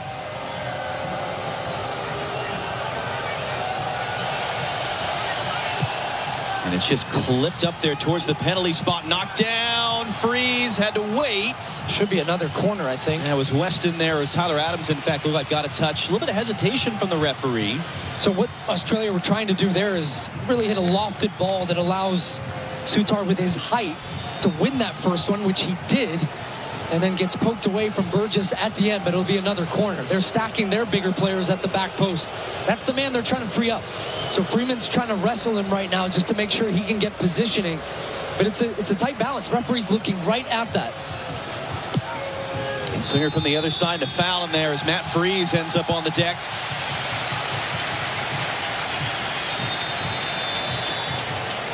And that will take us to our match break, sponsored by Lenovo. Halfway through the first half of play on just a glorious, sunny, and more importantly, loud day in Seattle. It's the United States up 1-0 on Australia. I remember I loved you. Toy Story 5 expected to make about $140 million in its first weekend at U.S. theaters, $275 million in its first weekend worldwide. Showbiz experts are telling Deadline that the latest entry in the Disney Pixar franchise could break a Toy Story record, making up to $14 million in previews. The previous record in previews was $12 million last Toy Story 4 back in 2019. If the prediction holds, that would give Toy Story 5 the best previews of the year so far. Ed Sheeran is hinting at taking a break after wrapping up his Loop tour. The singer hinting at a hiatus during his recent stop in Glendale, Arizona, saying, "I might take some time off once this tour is ended," and sort of do the dad thing. We go down to the river. Songs by Bruce Springsteen and Bob Dylan are making Esquire's list of the most American songs of all time. According to the magazine, the list is a collection of songs that are distinctly American. Springsteen's 1980 track The River is recognized. Dylan's 1965 Highway 61 Revisited also made the list. Other songs on the list include Tom Petty's hit Free Fallin', Rock and Roll All Night by Kiss, The Beach Boys' Surfin' Safari, and Aretha Franklin's Respect. I'm Mark Mayfield. Mr. Grinch. Universal and Imagine Entertainment developing a sequel to the 2000s How the Grinch Stole Christmas. The film star Jim Carrey is in talks to return, with Ron Howard slated to return as the film's director. That's entertainment. I'm Jennifer Bolsoni.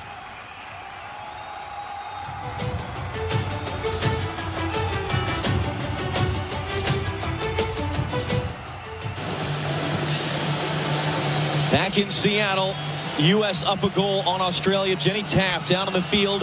What are you seeing? And also just what are the conditions down there in the sunshine? Well, really interesting just to quickly observe Christian Pulisic and his leadership on full display. He took a moment to pull Weston McKennie aside. They were chatting for such a long time. The coaching staff actually had them rejoin the huddle. Now, we've been talking about the conditions. Yes, it is warm. No shade. Obviously, you're seeing they're rewatering the pitch. It is warm, John, but it's comfortable down here. So nothing of concern really in that regard. Just no shade at all. One of the interesting things that we've seen throughout this World Cup is how the momentum can shift significantly after these breaks. This is not brand new in the sense that it's become a thing in recent years to take a break if on a hot day. It's new because we're doing it every single game. Australia scored their first goal in the win over Turkey 4 minutes out of the first half break. They did it again a little bit later in the second half. So what's key here for the U.S. coming out? Continue with that same intensity. I was watching the Australian grouping as well. Tony Popovich very animated with his players. A lot of pointing in different positions. So oftentimes we have seen out of some of these breaks, and specifically in that England-Croatia game where it was all England, then the break happened, and then Croatia came on, tweaked a couple of things, they get back into the game. That's something you want to try to avoid. But it is good. When the field is watered and you have an opportunity like that, where now the game will be a little bit quicker, the ball's going to zip the same way it was at the start of the game. U.S. as it stands with a win, clinching a spot in the next round with a game still to go.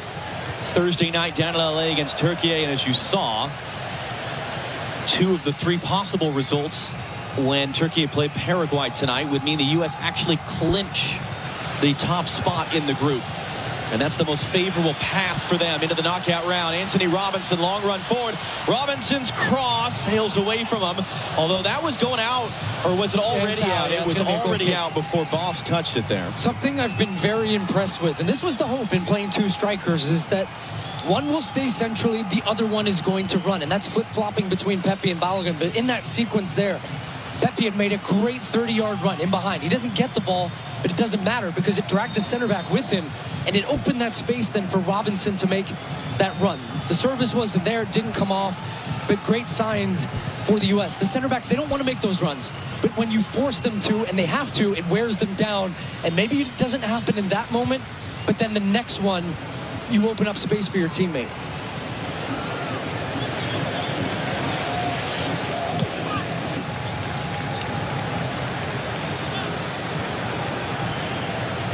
First time in a decade the U.S. men are playing here in Seattle. It's a completely packed house. It's been just incredible scenes even around the city in the last 2 days. And this was a stadium built with World Cup soccer in mind, unlike a lot of the other NFL stadiums that these games are being played in. When the plans were drawn up, and the late Paul Allen, who was the driving force behind building this stadium, they made sure the stadium was built wide enough to hold a World Cup soccer field, which is more than 20 yards wider than an NFL field, let alone all the support here over the years for the sport of soccer. Can the U.S. make it that much more a perfect day by getting a win?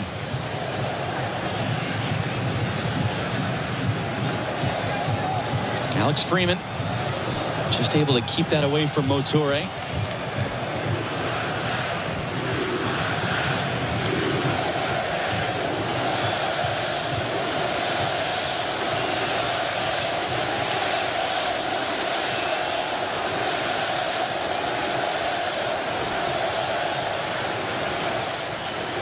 And now Ream has Pepe running. It's mishit backwards there by Cherkati, and it's cleaned up errantly by Italiano, and it gives the U.S. a corner. Italiano's head spinning right now, quite frankly, because he's not sure how far and how aggressive he should be with Anthony Robinson. And then that space when he steps out, the U.S. are saying thank you very much, because Cherkati doesn't want to come out of the box. He wants to stay within the lines of the box and defend. And the U.S. are taking advantage of that space down either channel, which was similar channels against Paraguay. I wasn't sure there would be that same space, but the movement and the running off the ball has been excellent once again from the U.S. Malik Tillman once again to take.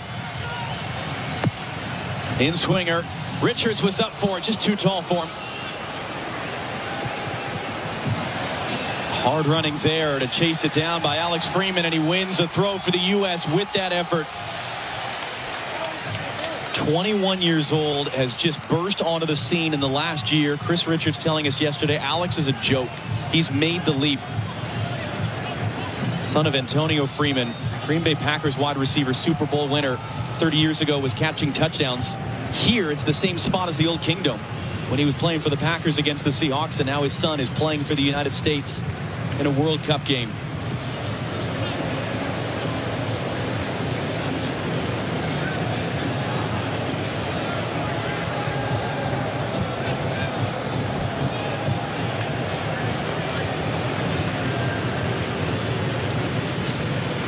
Has a couple options. Balogun able to hold it up. Tillman tripped up.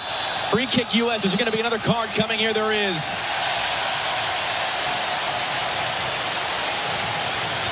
Passing, movement, one touch, quick combinations. It's going to be so difficult all day long for, but what a first touch from Tillman as well. I mean, to be able to shift his balance and momentum there, just to take that right foot touch and away, and clearly Circotti just raking down the side of his left leg there. Alessandro Circotti, 22-year-old, born in Italy, grew up in Australia. His dad was a professional player, actually switched a couple years ago from playing for Italy to playing for the Socceroos, and now he joins Jordy Boss as being on yellow cards right now. Anthony Robinson, the ensuing free kick. Richards trying to get in there, and there was a foul as there's an Australian player down before it reached Richards.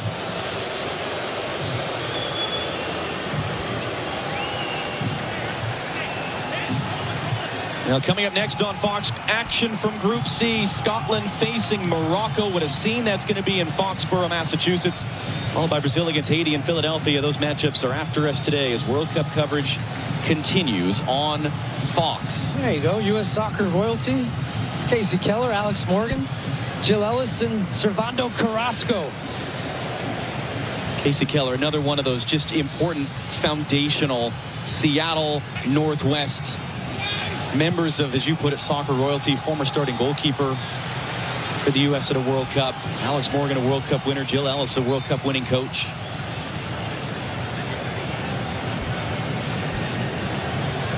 And Tony Popovich right now had an unbeaten first year as Australia's coach until October, when they lost to the U.S. in a friendly. Again, we call them friendlies, old-fashioned term. Mauricio Pochettino really dislikes that term. Non-official matches. The U.S. came from behind in Denver to win that game. It was a nasty game. It was physical. This one has had moments of it. Des goes down. That was Okan Engsler there. And for what it's worth, that game, Christian Pulisic actually came off hurt midway through the first half. So it's not altogether different that the U.S. is playing without Pulisic today, in the sense that they had to do the work without him in October. But these little plays will frustrate the opposition as long as you can do it in the right way. This Australian team right now reeling a little bit from the start that they've had. They had the one opportunity where Leckie has the outside of the foot shot, but largely been on the defensive side of the game. For them, that's not unusual, but just the way the U.S. have been able to pin them down but still be dangerous. Oftentimes you see them sitting in a deep block and conceding shots from distance. A lot of times his test has just been electric all tournament long, and just tries stuff. It's fun to watch, but more importantly, when it comes off, he breaks open the game. Love seeing him in this attacking position on the right. Balogun all the way out to the left. Good work by Italiano to not let him through that time. That was how the U.S. created that own goal.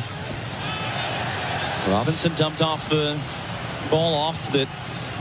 I mean, you think about it, the U.S. does not have a shot on goal right now. They've not really created a ton of chances in 35 minutes, but one of the chances they did create ended up in the back of the net. Comes into Balogun. Can he get up to it? He can. Still Flo Balogun. Dancing, loving it, feeling it. Italiano is there to tackle it out in front of Robinson.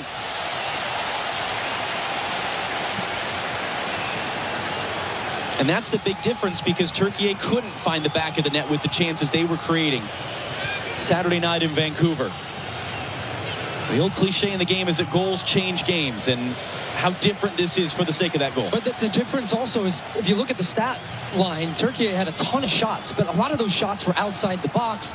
They didn't test the Australian goal in Patrick Beach. So the U.S. being patient in moments and waiting for the gaps to open up. But while having the ball and shifting it quickly, you're wearing down the opponent. So you're doing the work for later in the game, not just now. That's something to consider for the second half and as this game goes on and the opposition tires. And this is something I have loved from this team. From 1 to 11 on the field, closing down, counter-pressing when the ball turns over, just a real commitment to stop the opposition getting anything. It was Malik Tillman there, German born and raised, son of an American serviceman. Serginho Dest out on the right, born and raised in the Netherlands. His dad, longtime member of the military who served in Vietnam. We mentioned Weston McKennie, who was born at Fort Lewis. It's a big part of the story is the number of players over the years and on this team, sons of American servicemen. And whether raised in this country or not, in that case, they choose to play for the United States. And these guys are so dialed in to this opportunity. The crowd in LA, the way the country's engaged. Great turn by Pepe. Flo Balogun now has Dest. Australia flooding numbers backwards, crossing in. Pepe rising up.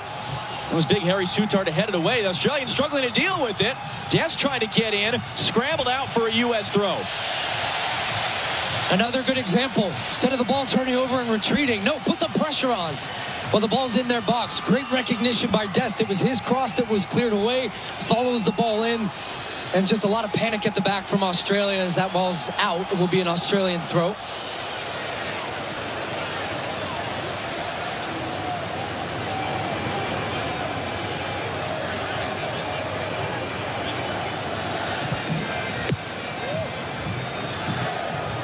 And remember on Friday, it was 1-0 for a long time. It was later in the half. The rest of the goals came. Alex Freeman is down, holding the back of his head, as is Paul Okan-Engsler. And immediately the medical staffs are rushing out. Yeah, Freeman was just trying to flick this ball on. And Okan-Engsler just crashes into the back of them. Two players challenging for the ball. It is a foul, but there's nothing more in this one. And Tim Ream, as we so often see, this captain coming over, a lot of he's a coach on the field for Mauricio Pochettino with his experience.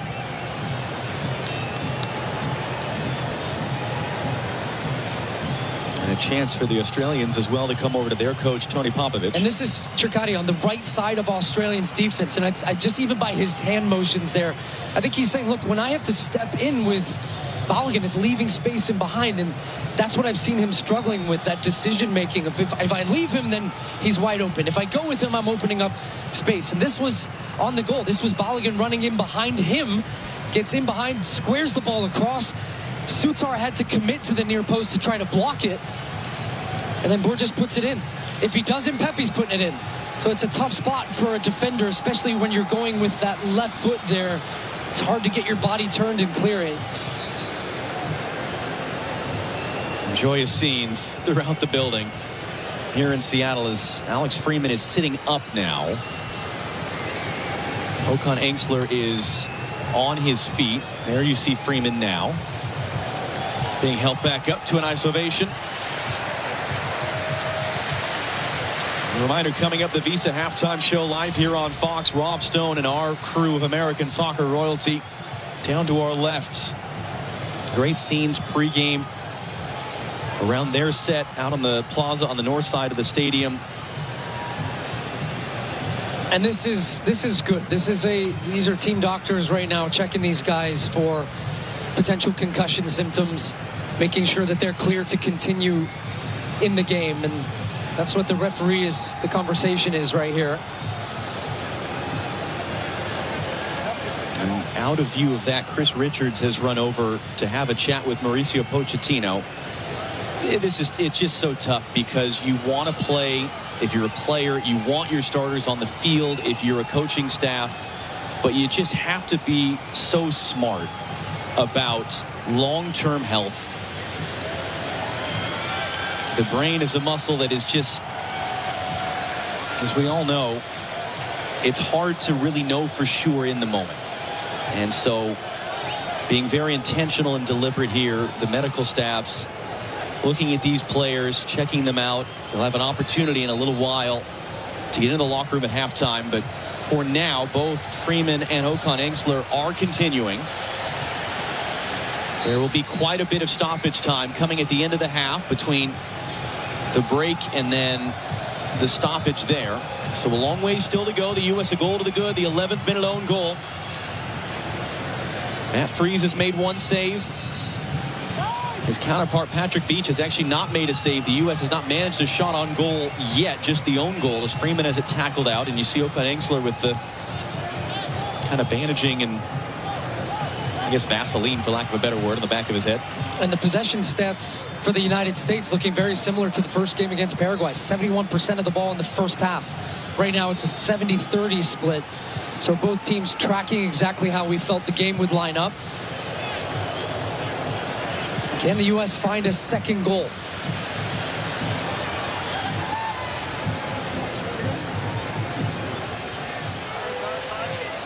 Weston McKennie, nice little move to get away under hit, trying to roll it in for Pepe. Cleared right back to him, though. Here's McKennie. Look at all the yellow shirts in there, though. Struggling to find a way to go. Freeman for Dest. Tillman's out on that side now. Off the nutmeg, Dest will pick it back up. A little bit of contact and couldn't get it back under control. Tillman, not for the first time, working hard to win the ball back for the U.S. He's getting wrapped up. He's getting pulled down. Dest comes in. Referee looking at it. Free kick, U.S. Wow. Look, Serginho Dest brings the game to life with his skill as it comes wide. Little two-man game with Tillman. Tillman runs off him, finds the return ball, and I thought perhaps a chance for a penalty there if Dest just drags his legs and takes some of the contact. So very honest, because so often you see players, he'd gotten there first, he touched the ball to the side, and I think if he just takes that contact from Burgess, that's a penalty. But he stays on his feet thinking he can get on the end of that one. Leads to the set piece. Robinson fizzing it back. Serginho Dest blocked. Still in. Might be two. Is two. Or maybe not. The flag comes up for offside. Freeman thought he was celebrating a World Cup goal. Robert Kempner on the near side saying he was offside, and video looking at it now. So keep in mind, this is going to be when the shot comes off the foot of Serginho Dest. What position is Alex Freeman in? So they play it back to him at the top of the box. Freeman's middle of your screen right now on the 6-yard ball. Oh, I think he's onside.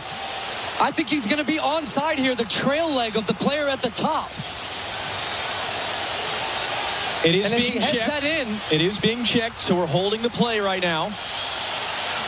Bastian Donkert of Germany, the video assistant referee. Mark Clattenburg watching with us as well. Mark, your thoughts? Yeah, the first shot in from the US attacker, it comes off at the Australian defender, but that's not a deliberate play for the ball, so it could still be offside. However, I think that the defender, the replays that I'm showing, the Australian defender is coming back, and I think that the back leg is just playing the player, Balogun, who scores the goal, and I think he puts him in an onside position. I think this could be given as a goal.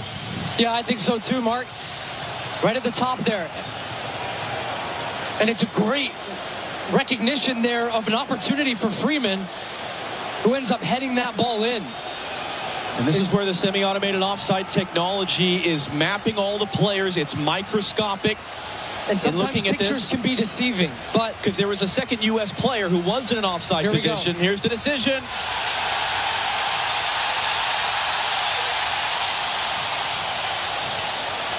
We'll wait for Felix Weyer.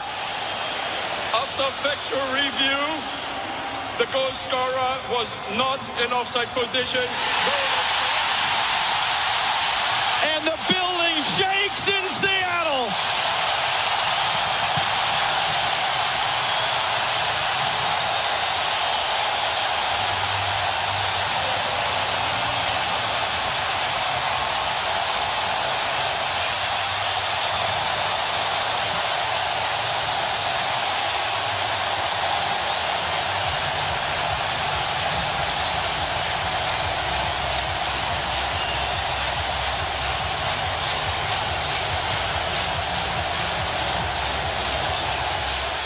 Alex Freeman's third international goal for the U.S. He is onside, and he reacts first to this ball. Doesn't stop. Patrick Beach is on the floor, and it's Freeman from close range. Beats him. The right punch almost coming, but it's Freeman who punches it home for the United States, his second goal to give them a 2-goal cushion. From almost going off the field to staying on the field. What a moment for that young man, 21 years old.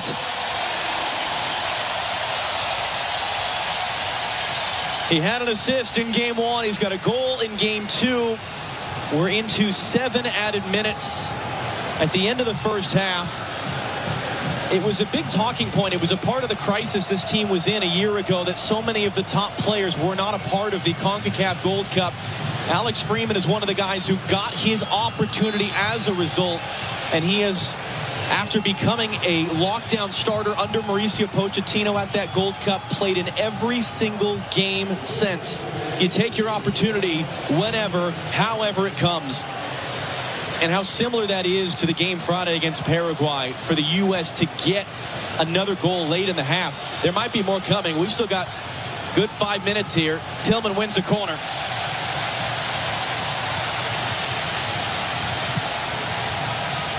Look, I was told this crowd were the 12th man. I'm going to say they're the 12th, 13th, 14th man. I mean, the energy, the sound in this building from the moment this team walked out. In fact, yesterday, walking the streets, just such a buzz all tournament long. These U.S. fans are fired up, and quite frankly, for good reason. This team is delivering, and once again carrying a 2-goal lead right now. Tillman has Anthony Robinson a short option. Robinson runs away. Tillman hooks it in. Body's already down. Richards was rising up, and there was a foul there as the Australian defender went down.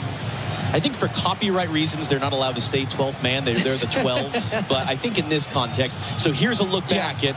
Well, the U.S. recognizing also that Australia were very deep, and Dest was wide open at the top. So it actually wasn't even close in the end. And Alex Freeman, I do love that as that ball popped up, he turned so quickly to be there. Look, what a rise. You talked about it. Father, an NFL player, widely successful. He came up through the Orlando City Academy, made a move over to Spain, playing now in Villarreal, one of the best leagues in the world in Spanish La Liga. Has just become such a dependable player for Mauricio Pochettino. Well, that was misplayed there. Ream was a bit late. And the decision is going to go against Australia. Handball on Jordi Baz, who thought he was running through there.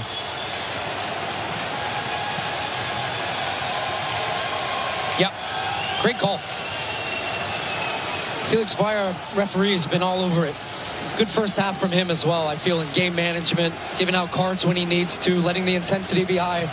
Going to be a lot of questions for Tony Popovich going into the half of how do you change? Look, for the Australians, they're going to be chasing this game a little bit. But now you're starting to also think this is game 2 of 3. Third place finishers will go through. Turkey going to play later on today against Paraguay. This is an Australian team, by winning that first game, and put themselves in a good position. But you don't want this to get ugly. But how hard do you go and come back at the U.S.? And from a U.S. standpoint, it was one of the things that we talked about with Chris Richards yesterday. They didn't want to get complacent off the back of the first win. And you don't want to get complacent now. No. Because Paraguay worked their way back in for a stretch there in the second half. And you know the Australians are going to spend the entire halftime yelling and screaming and getting fired up. And the hope is as well for this U.S. back line, they take some pride in a clean sheet. Because the stat out there, they've conceded a goal in 11 of their last 12 games. And as it was against Paraguay, a goal that came out of nothing. A clean sheet, no goals against, would be huge for this confidence of this group defensively, as that one's going to a little bit of contact there. Felix Vire is going to say goal kick. But overall, John, a great first half for this U.S. team. And answering the questions again, hey, you did it once against Paraguay. Can you go again? The answer to that question is yes. Matt Freese is getting the count. He's got to go quick here. A 5-second countdown from the referee, taking the goal kick. And then Pepe is out jump, but did it last come off him? It did. It's an Australia throw. U.S. has got to stay switched on here. Final 2 minutes or so of this first half. We'll see if we go past 52 minutes on the clock, because we lost a lot of the first minute of stoppage time with the goal celebrations.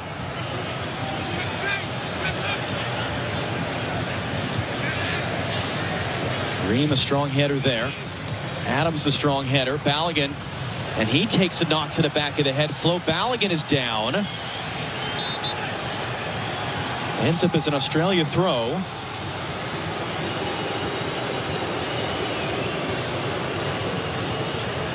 Just Just caught the chin, it looked like, of big Harry Sutar, 6'6" Australian captain. So Balogun back on his feet. Australia with a throw. It's actually how they created their goal against the U.S. in the fall, was starting from a throw-in. Adams intercepts with Robinson's help. Tillman, nice little flick there. Pepe, Balogun wants to run with it. Tillman, a lot of traffic, able to weave through it. Couldn't play the pass directly through. Weston McKennie is down in some pain. Freeman is driving forward. Freeman into the box. Inside Serginho Dest! That would have been too perfect. First save of the game, Patrick Beach. Dest is hungry for a goal. Great work from Alex Freeman. Look at all the yellow shirts he drags out of position. Now they have a 3v1. That opened up space for Serginho Dest, trying with the left foot to go to the far post. And Australia maybe trying to find something right at the end of the first half. Taliano weaving his way through. Back to the near side for Jordan Boss. Final seconds. Final play of the half. Dest can't make the tackle. Boss driving to the byline. Freeman is there, and it ends up just kind of petering out for a goal kick. And look at the entire U.S. bench right now. Every single player is up, celebrating that defensive effort. That's the end of the half. It is another picture-perfect half for the men of the United States. The early own goal, the late one from Alex Freeman, which was given after video review. Rob Stone and the crew on the other side of the break. 45 minutes down, 45 to go in Seattle, where it's the United States 2, Australia 0. iHeart is... You're locked into a lot of things you can't change. Weather, traffic. Hey, stay in your lane. Your wireless carrier's latest price hike. But you can unlock a better way. Unlock the savings at Boost Mobile and save up to $600 a year. Switch to the $25 a month unlimited wireless plan. No contracts, no price hikes, and you keep your phone. Stop being locked into their games. Unlock the savings at boostmobile.com/unlock. Based on average annual single line of payment of AT&T, Verizon, and T-Mobile customers compared to 12 months on the Boost Mobile unlimited wireless plan as of January 2026. For full offer details, visit boostmobile.com. Upgrade your FIFA World Cup 2026 viewing experience. Build it like Beckham from the living room to the lawn with the Home Depot. Create a box seating experience with flowers for pops of color surrounding your pitch, the smell of grilled favorites, and a freshly painted fence sporting your team's colors. Fast free delivery is your home field advantage with charcoal, string lights, or whatever the game calls for right to your door. A clean assist. Build it like Beckham for match day. The Home Depot, official FIFA World Cup 2026 supporter. Subject to availability. Did you know not all batteries are the same? For example, only Duracell batteries are built different with Power Boost ingredients. And Duracell are the only batteries that make this sound every time you say Power Boost ingredients. See? Duracell batteries with Power Boost ingredients. You try. Told you. Duracell batteries are built different with Power Boost ingredients. And they're built right here in the USA with US and global parts. For adults with Crohn's disease or ulcerative colitis symptoms, every choice matters. Tremfya offers self-injection or intravenous infusion from the start. Tremfya is administered as injections under the skin or infusions through a vein every 4 weeks, followed by injections under the skin every 4 or 8 weeks. If your doctor decides that you can self-inject Tremfya, proper training is required. Tremfya is a prescription medicine used to treat adults with moderately to severely active Crohn's disease and adults with moderately to severely active ulcerative colitis. Serious allergic reactions, increased risk of infections or lower ability to fight them, and liver problems may occur. Before treatment, get checked for infections and tuberculosis. Tell your doctor if you have an infection, flu-like symptoms, or need a vaccine. Explore what's possible. Ask your doctor about Tremfya today. Call 1-800-526-7736 to learn more or visit tremfyaradio.com. FIFA World Cup takes the global stage from June 11th through July 19th on Fox One, the official English streaming platform of FIFA World Cup 2026. Stream all 104 matches live and get closer to the action with a personalized viewing experience built around you. Choose up to 4 streams with multi-view, catch highlights before jumping into the action, get live stats in real time, and replay key plays instantly. Experience the FIFA World Cup live on Fox One. Watch 3 days free. For details, visit Fox.com. Offers are subject to change. See Fox One for complete terms and conditions. performances like this back to back, different types of opponents, different levels of the tournament as well. It's going to keep gaining more momentum as we continue to move forward. Where was that intensity in the pre-World Cup build-up games? I haven't seen a U.S. men's national team get in the opponent's face, stand up for each other, celebrate all together, and in little tiny moments that make a difference. Not necessarily the goals or the killer pass. It's the challenge. Yeah. It's man up and the ball goes out for a goal kick. Everyone's getting hyped up. Fantastic. Yeah, Anders, last play of that, we saw that exact situation right before the halftime whistle. Yeah, Chris Richards does an excellent job. Australia may have an opportunity. I think it was Toure that was trying to get around the outside of him. And, right before the last whistle goes, if he gets around him, he's one-on-one with Matt Freese. And Chris Richards just bodies him. Completely legal, great play. And then kind of looks over him. A little bit of, hey, welcome to the USA, or welcome to Seattle, shall I say. Brad, I'm kind of wondering right now, based on that 45 minutes, right now, United States are dominating possession, 2-0 lead.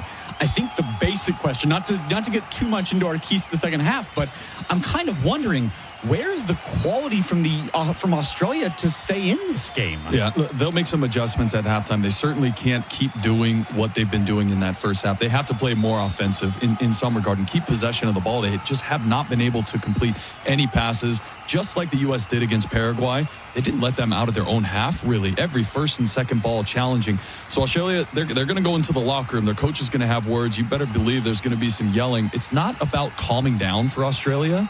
It's actually about stepping up the tempo, and they're going to have to switch formations. They cannot sit with 5 in the back. They're just going to absorb.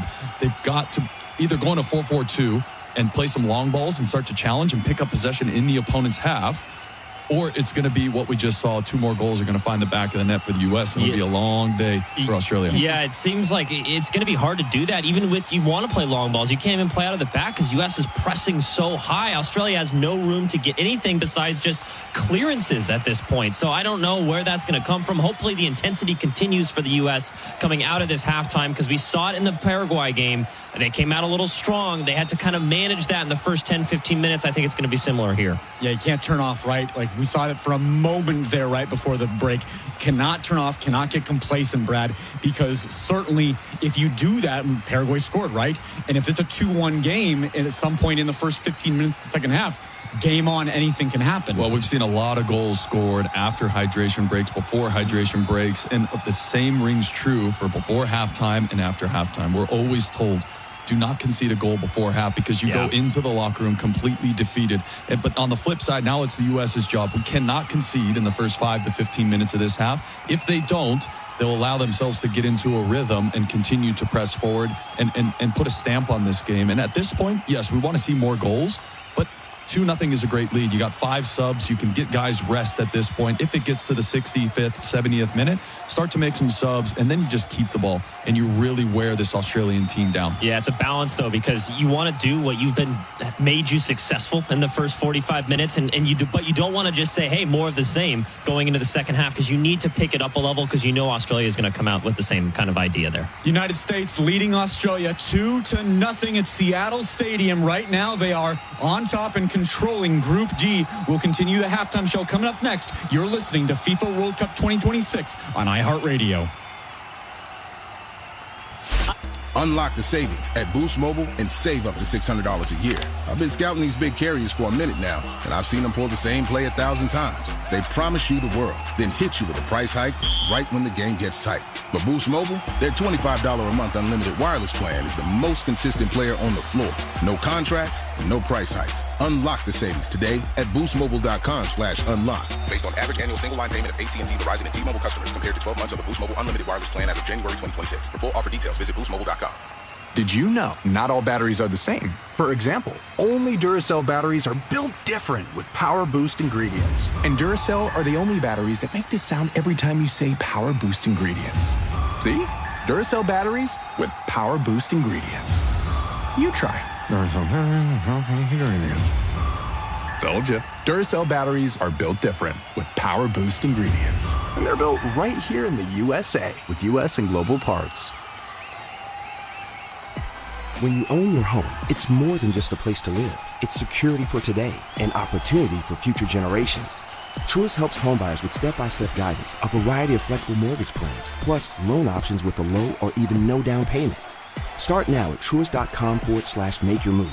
Truist.com/make-your-move. Or call us at 855-978-0474 for details. Certain program and geographic restrictions may apply. Truist is an equal housing lender. Do you know the symptoms of moderate to severe obstructive sleep apnea, or OSA, in adults with obesity? They may be happening to you without you knowing. If anyone has ever said you snore loudly, or if you spend your days fighting off excessive tiredness, irritability, and concentration issues, it may be due to OSA. OSA is a serious condition where your airway partially or completely collapses during sleep, which may cause breathing interruptions and oxygen deprivation. Learn more at don'tsleeponosa.com. This information is provided by Lilly, a medicine company. The striker comes inside. He shoots. Can I get a Heineken, please? Yeah! Woo! Come on! Let's go! Yeah, give me a hug! Oh, what a goal! Can you believe it? Here you go, sir. Your Heineken. Sorry. Can I get another one for... Wait, what's your name again? Tom! I'm Tom! Nice to meet you, Tom. Another Heineken for Tom, please. Heineken, official beer of soccer. Fans have more friends. An upper corner shot's just deflected by the goalie. It's a corner kick. Wow! Incredible! Beautiful shot! No, that fan earned 2% cash rewards buying Pulisic merch. They're using the Active Cash Visa credit card from Wells Fargo, which scores unlimited 2% cash rewards on purchases. Scoring 2% more. Wonder what that's like. Oh, it's like... Score off the field with the Active Cash Visa credit card from Wells Fargo. Terms apply. Visit wellsfargo.com/activecash. Visa, worldwide partner of FIFA World Cup 26. Impressive. Streaming platform to catch every unforgettable moment. Fox One brings the action straight to your screen so you never miss a goal. Download Fox One and experience the FIFA World Cup live. It's a 2-goal lead, Brad. Control of Group D on the line. What are the keys for the United States finishing off this win? Yeah, for the U.S., it's put your foot on the gas. I can't tell you how many games I've been involved in where you're up 2-0. You seem to do everything right. The ball's bouncing your way, whether it's an own goal, deflection, you get up for a header, VAR, whatever it is. Now you have to keep going, because as soon as you take your foot off the gas, that's when a team like Australia, they'll punish you. But what we saw was every challenge was met fiercely with the United States men's national team players, and that's what got him those results, right? You're taking players on. Boligan's taking a player on. That's how own goals happen. And then it's sacrificing yourself after what could have been coming out of the game for a concussion, then getting up for a header and challenging the goalkeeper to put the ball in the back of the net. So for the U.S. team, you have to come out, continue to do what you've done well, and better things will happen in the second half. Yeah, I think Australia, you kind of saw it a little bit towards the end of that first half there. They're going to try and goon it up a little bit in this game to frustrate the U.S. Don't get caught up in that kind of stuff. You can't have injuries. You can't have, cards, red cards, that stuff like that. You want to just try and make this as clean of a performance as possible and get out of here with the 3 points. Brad, go ahead. Well, I think for Australia, they have to get away from the ticky-tacky fouls that they're doing, because it's ultimately slowing the game down for them. If you can't challenge for the ball and win it, there's nothing wrong with backing off of that challenge and then waiting for the second or third ball so that at least you're set up defensively. But every time they're giving the U.S. an opportunity to put the ball down. Referee blows the whistle. Well, there's a minute, and then there's another minute. With 25 fouls in a game, there's 25 minutes that you're stopping play. So for them, they need to get a flow into the game and try to figure out how they can even get this team on the counterattack. Yeah, we'll see if the quality is even there for Australia to get back in this game. Currently, it is 2-0 for the United States. We'll see what changes Mauricio Pochettino makes. Christian Roldan on his bench. Seattle Sounders player, of course. This game in Seattle Stadium, we'll see if the Sounder midfielder makes an appearance for the red, white, and blue. The Stars and Stripes leading 2-0 over Australia. We'll get to the second half. You're listening to FIFA World Cup 2026 on iHeartRadio.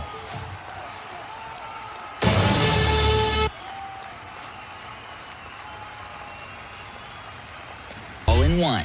Discover a new podcast from our library of over 350,000 titles. Here's an iHeartRadio podcast preview. Russ Faria was charged with a crime that he swore he did not commit. No, I did not do this. I do not know how this happened. I did not do this. I was not involved with this. Just after Christmas, Troy, Missouri, 2011. The jury was left with no alternative, and in most people's words, the husband did it. Who else would have? The prosecutor said it was rage, greed. We wouldn't be here if the answer was that easy. In my opinion, an innocent man got charged with murder, and then it started to snowball from there. I'm Keith Morrison. I've been a correspondent for Dateline NBC for 25 years. And in that time, I've never seen a story quite like this before. As we investigated this saga of murder, greed, lies, things became personal. What happens when a true crime show becomes part of the story? We could never have imagined. I've worked on other cases that have twists and turns, but I've never worked on a case like this with so many twists and turns that were completely unpredictable. From Dateline NBC, this is The Thing About Pam, the wild and unbelievable story of the murder of Betsy Faria. I'd like to see this story conclude with justice. Betsy Faria has not received justice. Russ Faria has not received justice. Her family has not received justice. And if we've learned anything in all the years we followed this story, anything is possible. Whoa. I'm Keith Morrison. The Thing About Pam, an all-new podcast from Dateline NBC. Subscribe now. Listen and follow this podcast for free on the iHeartRadio app. #1 for music, radio, and podcasts all in one. We now rejoin Fox's live play-by-play coverage of the second half of today's FIFA World Cup 2026 match.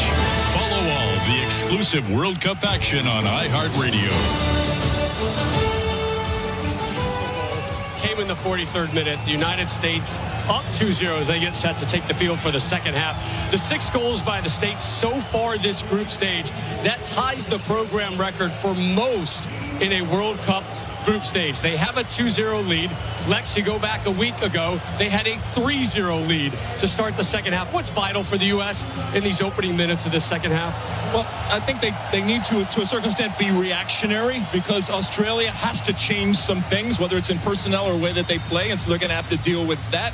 And it's at a certain point, 15 minutes into this half, if you want to make some changes, we saw how the changes can free up some players and provide opportunities up top, whether it's Arena or others, but you just got to be smart about this. Yes, there's some young players out there, but there are experienced players out there that even if it stays 2-0, doesn't matter. You ride it out. You hit the nail on the head, Lex. You got to be very smart. Got to put it in professional performance. You talk about 2-0 being a scary scoreline. You have one goal, you let them back in it. So keep the pressure, keep suffocating them. You know, with the water breaks, with the heat, it's going to make it more difficult on them. Obviously, if we get the next goal, it will kill off the game. But yeah, you got to stay professional and keep doing what you're doing. It's been really impressive and fun to watch. You talk about suffocating them. The regains and the numbers around the ball when they lose it has been absolutely fantastic.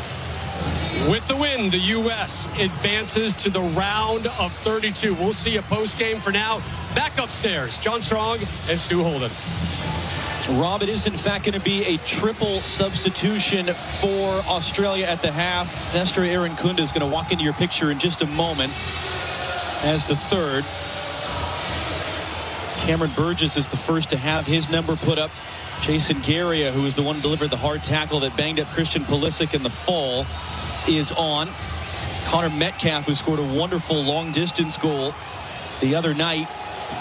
And the other goal scorer in that game, Nestor Irankunda, is the third who comes on the field for Australia. How does this change their team? My first thought is that this is going to be a formation change potentially for Australia, but we'll see how it ends up lining up. They take off one of their center backs, bringing on a new one.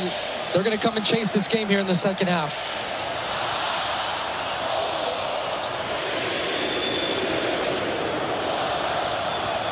A second half in the glorious sunshine in a rocking Seattle Stadium, which is underway. So 3 changes. Maybe not. Take 2. Okay, let's talk about it. Why is the U.S. on the opening kickoff of the half kicking the ball out of bounds? So the reason you do this from a U.S. perspective, if they do it again, you're dumping it down into the opponent's half. Out of bounds, not ideal if that. Oh, wow, that's about perfect. Right down into the corner. They're going to take it by the corner flag. Couldn't get any better. So now what you want is you've got the team with a throw in. You squeeze up, as you'll see once we pan out to the wide look here, to put a team instantly under pressure. And something Carly was just talking about, the regains. The U.S. like the game being played in Australia's defensive half. You want to squeeze them. Of course, now you're on the run, and this is where they are so dangerous, but Anthony Robinson's there first. But that's why teams do that. And that's how this U.S. team wants to play. They want to be aggressive, and they want to make sure that they pin Australia deep in their own half. All right, so how does this look different as you're getting a sense of it now for Australia with the subs?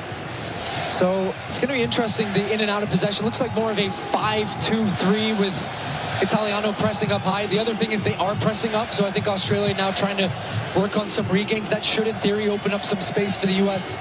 in some transitions if they can play through that initial press. But these first 10 minutes are huge to make sure the U.S. do not concede anything here. Hayden O'Neill of New York City FC and MLS battling with Anthony Robinson. Goal kick is the decision, and the U.S. were furious because they thought they should have had a free kick at midfield at the beginning of that sequence anyway. But they've released a defensive player from their defensive structure to go and press the U.S. higher to try to limit some of that numbers advantage that the U.S. had in their build-out. U.S. unchanged. You saw Christian Pulisic there. He's sitting on the bench. He's not going to play today. The calf injury he picked up really in practice, actually, in the days before the Paraguay game, and despite all the hard work, could not get it to recover enough to be able to play. The hope is he'll be available Thursday night in LA for the group stage finale against Turkey, which, as it stands, not to say it doesn't matter, of course, but the U.S. as it stands are clinching a spot in the next round with a win. It could potentially, based on what happens later tonight in the other game in the group between Turkey and Paraguay, know for sure that they're winning the group by the end of the night, as Flo Balogun is fouled. That'll be late tonight in Santa Clara, California, the South Bay area. Referee of that game, by the way, Yvonne Bartone of El Salvador. And if you know that name at all, you know, expect some chaos. Those are two teams that are coming off a loss in the opener, have been roundly criticized in their home countries by their media, are under an immense amount of pressure to bounce back with a win. And really, each team needs a win. A tie keeps each alive, but doesn't really do them a whole ton of good. So that's going to be a wild one late tonight.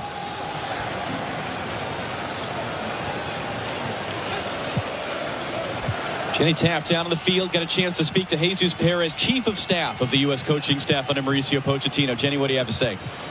Well, Jesus was very pleased with that first half, telling me at the moment we are solving what Australia is doing against us. We're attacking them at the right time and the right space. We do need to stay mentally strong in the second. I had to ask Jesus about that goal from Alex Freeman. Obviously, they had to wait for it. He said, we knew it was onside. We were watching it, but of course, a huge relief for us. And John, I got to say, watching that celebration from the U.S. team, one of the best I've ever seen. And Jenny, was interesting is Dest is going to get first to that loose ball. And is that indeed a foul? It is. Couldn't hear the whistle at first. We heard one of the Australian coaches giving interview to Australian television at the half as well. They fully believe that shouldn't have been a goal. They were arguing that Balogun from an offside position was impeding the goalkeeper, which doesn't really stand up to scrutiny of the replay. But that was, like you talked about, their emphasis. Can they get some fresh legs on? Can they open it up and get on the run and put the U.S. back on their heels? As Chris Richards opens it up to Serginho Dest. Great combination he and Weston McKennie had in that first half. Tyler Adams joining up now. And there were some questions about who was going to come in for Christian Pulisic. What would Mauricio Pochettino do? And did you bring Tim Weah and put him on the right and flip Dest? I don't think you move Dest a single ounce from that position on the right. He is so dangerous. You see him, he's second top guy from your screen up there, where he comes inside now and becomes unpredictable to make these types of runs from inside to out. Then he's wide, then he's in. He and McKennie, look, we'll talk so much about this throughout this tournament, but the two of them have got a really nice partnership together. You've got the solidity of Freeman, so Dest doesn't have to worry as much about the defensive side of the game. And I think that's just the biggest thing I've seen from this team and the way that they are set up tactically is that they have structure, but at the same time while having freedom. and featuring the best qualities of all of these players in the right positions. Here's Dest again. That was good pressure there to force just a hopeful ball forward from the goalkeeper Beach. It led to this possession for the U.S. That one is errant from Dest for Tillman. You can scan the QR code coming up on your screen. Vote for the Michelob Ultra Superior Player of the Match. Very similar to what we saw Friday night in that first half. Every single guy in the field is making plays, even if they're subtle and don't show up on a statistical sheet. As Robinson pressured off it there, Aaron Kunda gets the touch. Okan Engsler opens it up wide for Italiano. Anthony Robinson defending. Italiano cuts it inside, crosses inside. Tyler Adams is there to head away. Pepe with some pressure. Australia wanted a free kick. They don't get. Balogun's got space. Here we go. Flo Balogun. He's onside because he came from his own half. Flo Balogun blocked. Ends up out for a corner. Gets caught under his feet.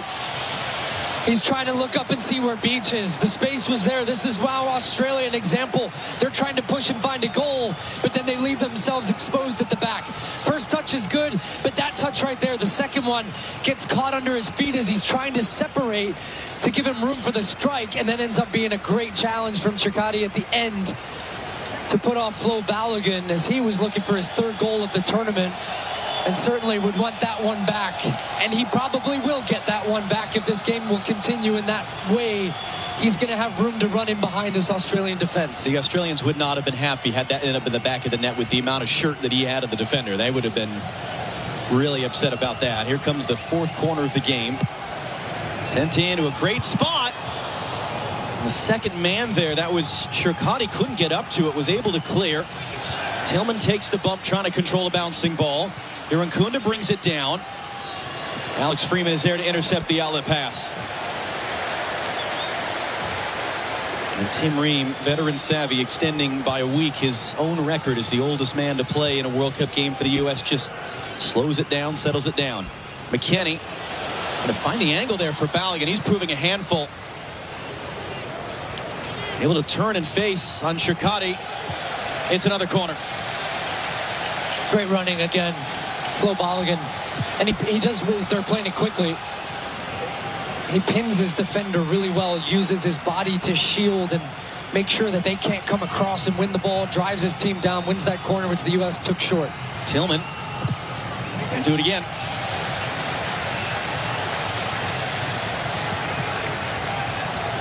I'm sure everybody at home would want this game to go 4-5-0. This is the U.S. being smart here. They don't need to raise the tempo of the match all the time for 45 minutes. Be smart, keep the ball, exert your energy in the right ways, and if the space is there, go. But take seconds off the clock if you can. Tillman again.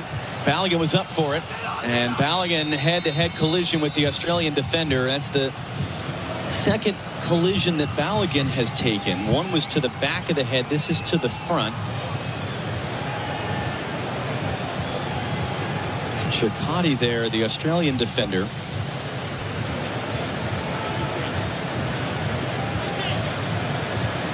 And the medical staffs will not come running out. Trinity Rodman, who we saw pregame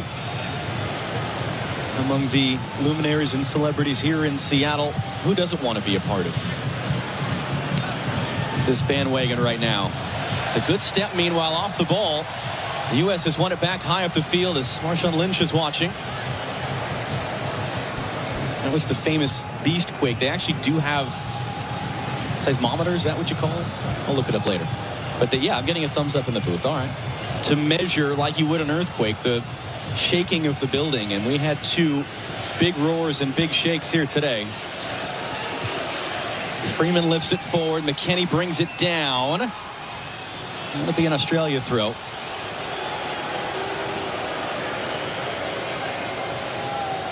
And Russell Wilson in there as well. Ciara, his wife.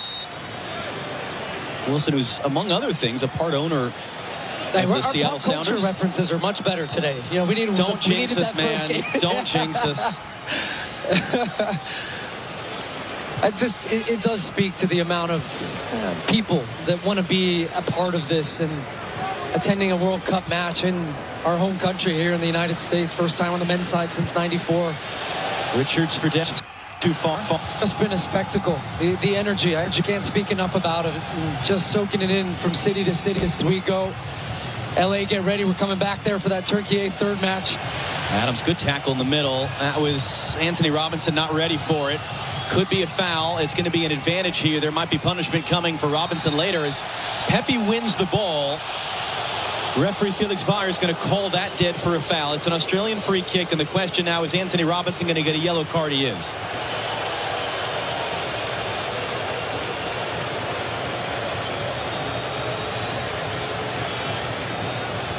This was not the foul that led to the yellow card. This was the second one, which I actually felt was a clean challenge from Pepe, but that was brought back, which actually ended up stopping the advantage. This was the tackle. Yeah, pretty clear. Anthony Robinson trying to step across with his right foot. Italiano, for the first time all game, quite frankly, getting the better of Anthony Robinson. Robinson has been pinning him back deep. Seeing much more of an aggressive positioning from Italiano in this half. So they're trying to get really their wide fullbacks higher up the field to try to keep the U.S. back a little bit. But the problem for Australia is they've just been unable to keep any possession of the ball. And now they're in the set where that led to the U.S. chance, where they're going to spread out. They're going to open themselves a little bit from that defensive shell. So if the U.S. can win the ball, like, did that one stay in? It did. It stayed in play. Well, the unfortunate thing is that came from a turnover from the U.S. that Robinson had to step in. So he's got a yellow card. Tyler Adams as well. He was shown a yellow card last week in the first game. If you get a second yellow card in another game, you will be suspended for the next game. So if Tyler Adams were to get a yellow card in this game, he would be suspended for the finale on Thursday. That's going to spin in play for Pepe. Yes, it does. Ricardo Pepe had Tillman.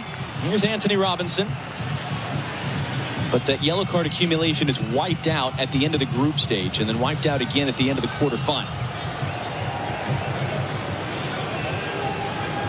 Alex Freeman. Serginho Dest. Dest on Jordy Boss. And the double team able to force him back. Tillman. Early touch in. Weston McKennie wasn't quite ready for it. Fans certainly think it should be a corner. Referees disagree.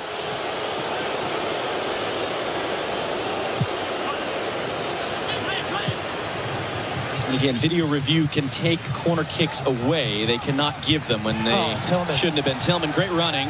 Actually should have been a foul, honestly.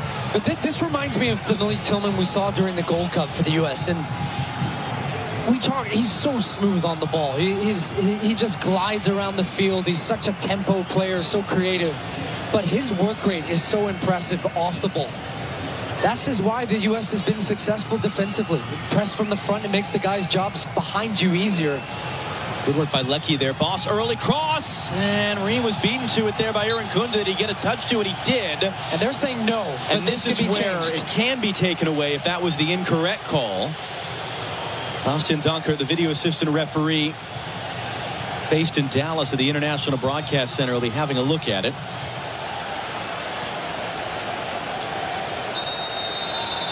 And it has indeed been changed. So there's Aaron Kunda coming across.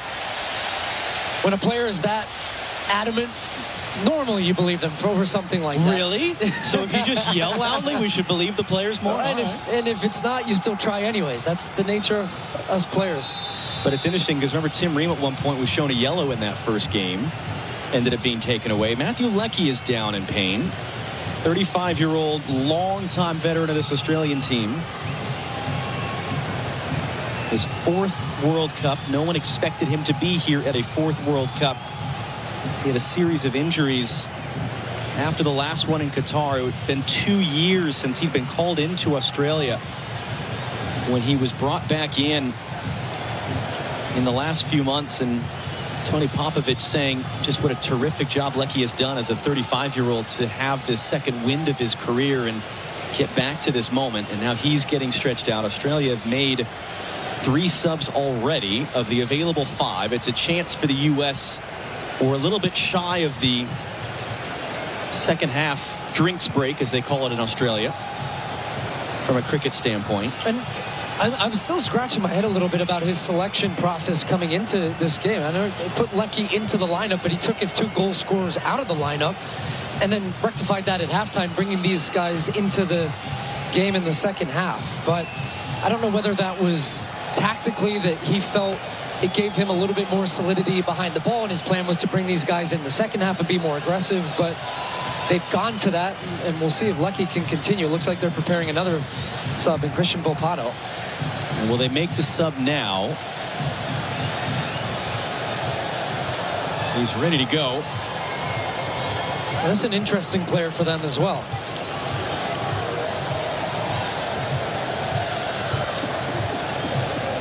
And they will make the substitution now. That's 4 out of 5 for Australia. And Volpato, another born in Australia, Italian parents, was playing for Italy's youth national teams and just made a switch 3 weeks ago to play for Australia. And that's his World Cup debut now on the field for the banged-up Matthew Lecky. Yeah, just his second appearance for Australia. But he is a player that is very dangerous, 1v1, creative type of players. Going to give Australia a little bit of a look if they can find him in some space to get turned and be a provider. But he's a very attacking player.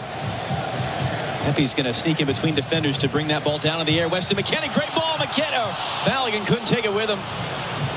Adams beaten to that in the middle by Metcalf. Now they're trying to get Aaron Kunda on the run. Richards just trying to play the angles. Aaron Kunda doesn't have much support.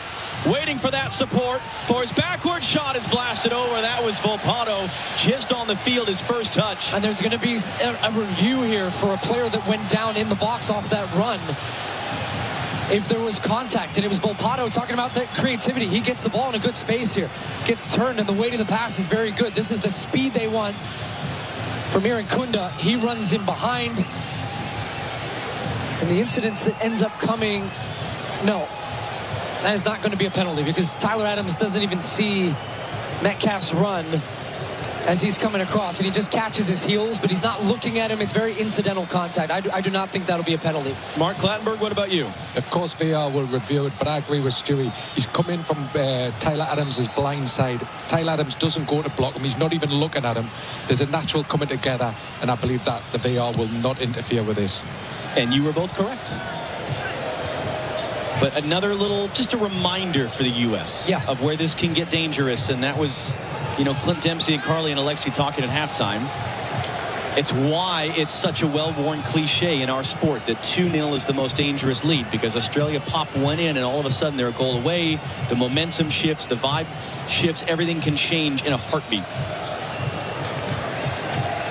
And it'll be interesting to see how Mauricio Pochettino manages his bench here. And I think potentially looking to give his team a little bit of a lift in energy and guys off the bench that will be key. And right on cue, the crowd recognizing they want to give the team a lift.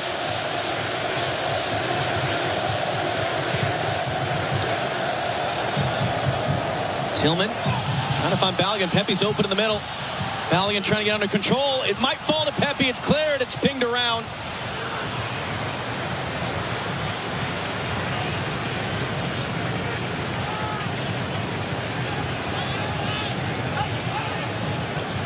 Great little feint and turn there by Aidan O'Neill. Now Australia getting out on the run. Good work by Weston McKennie tracking back to Sloat Boss. Force the Socceroos back.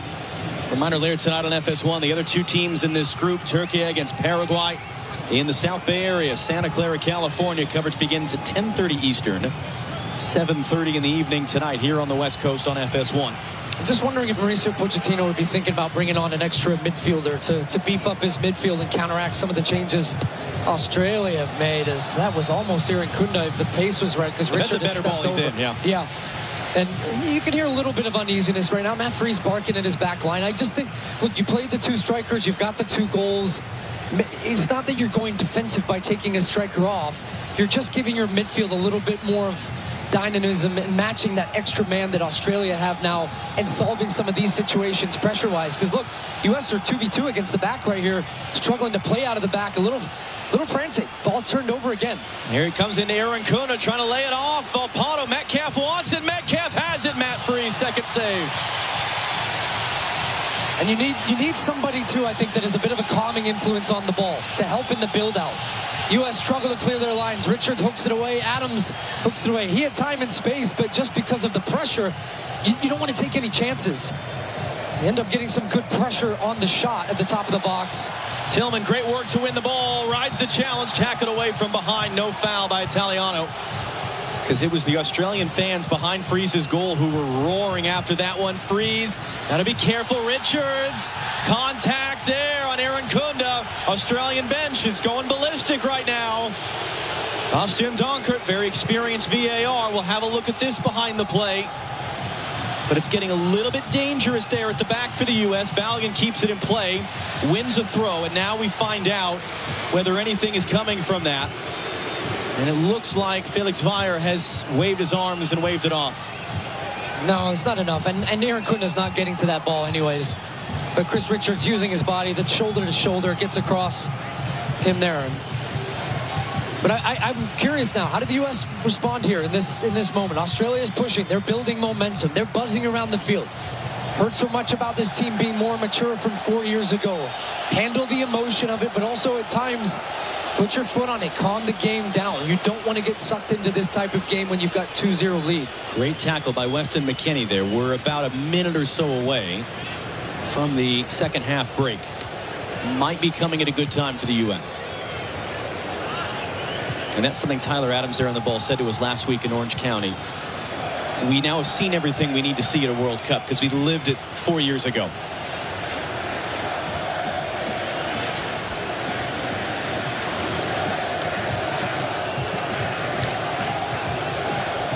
That was the Australian fans down to the right making a little burst of noise. Here come the Americans.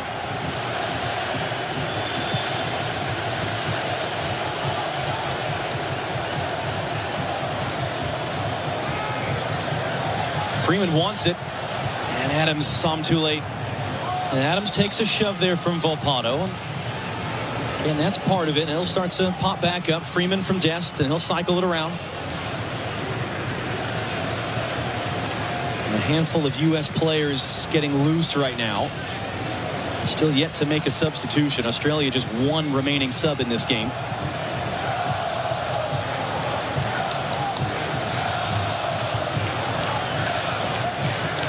Anthony Robinson making a big run. Ream trying to find him. Robinson tracking over his shoulder. And he'll just tail out for a throw.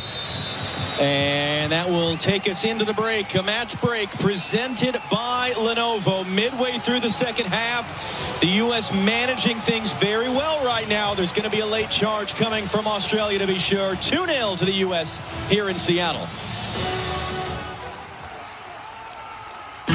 You're locked into a lot of things you can't change. Weather, traffic. Hey, stay in your lane. Your wireless carrier's latest price hike. But you can unlock a better way. Unlock the savings at Boost Mobile and save up to $600 a year. Switch to the $25 a month unlimited wireless plan. No contracts, no price hikes, and you keep your phone. Stop being locked into their games. Unlock the savings at boostmobile.com/unlock. Based on average annual single line of payment of AT&T, Verizon, and T-Mobile customers compared to 12 months on the Boost Mobile unlimited wireless plan as of January 2026. For full offer details, visit boostmobile.com. Did you know not all batteries are the same? For example, only Duracell batteries are built different with Power Boost ingredients. And Duracell are the only batteries that make this sound every time you say Power Boost ingredients. See? Duracell batteries with Power Boost ingredients. You try. Duracell batteries with Power Boost ingredients. Told you. Duracell batteries are built different with Power Boost ingredients. And they're built right here in the USA with US and global parts. When you own your home, it's more than just a place to live. It's security for today and opportunity for future generations. Truist helps homebuyers with step-by-step guidance, a variety of flexible mortgage plans, plus loan options with a low or even no down payment. Start now at Truist.com/make-your-move. Truist.com/make-your-move. Or call us at 855-978-0474 for details. Certain program and geographic restrictions may apply. Truist is an equal housing lender.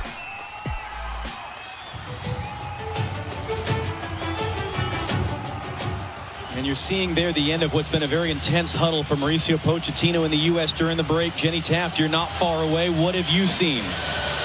Well, right now I did notice Sebastian Berhalter, Gio Reyna, they motioned over that both are good, giving a nod like they are ready and warmed up. Now, we've been talking about the heat all day. The only difference that I've just now noticed, the training staff started using wet towels to cool down the guys. Ballo is currently covered with a towel completely around his head. Yes, the sprinklers are out again, and we just got hit on the sideline, guys. So it is still hot, but I will say, John, it remains comfortable. We're not dealing with humidity even in this heat today. Yeah, you know what you're not seeing is guys avoid getting hit by the sprinklers right now as they're walking back out to the field. And meanwhile, for the Australians, I mean, there's not a whole ton they can do, really. They've made their subs. They've made their changes, so it's a lot more of just, come on, guys, let's get going. Yeah. Did you ever try Vegemite when you were down there? I am with you on that. Let's make that a thing. Vegemite free zone. I tried it when we were in Australia, and I regret it. What are you looking for here out of this break? No subs yet for the U.S.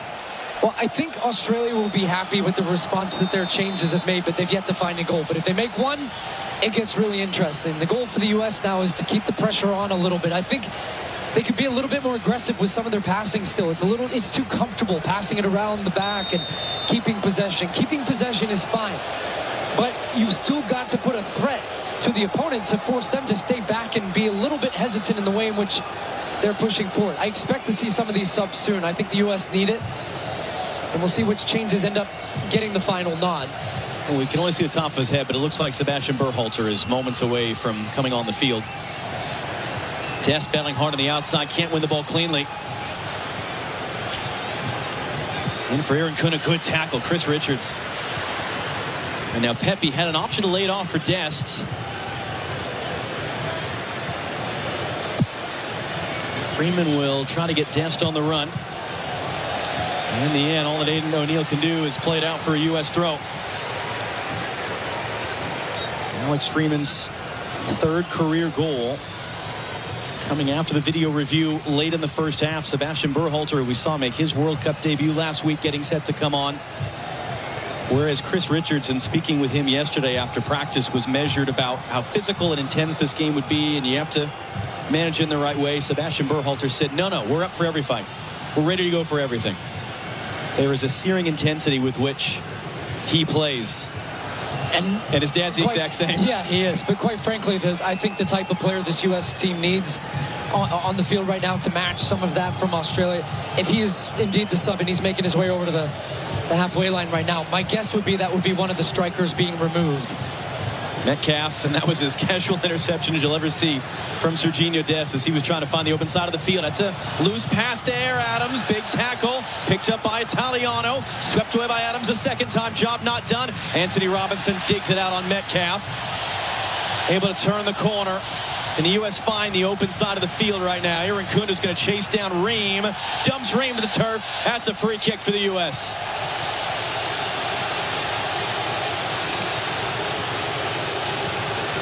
$18-year age difference between those two gentlemen coming together there. Yeah, but the Aussies are hunting the ball now. They coming in strong and also late, as you can see the foul there on Tim Ream. Berhalter's ready.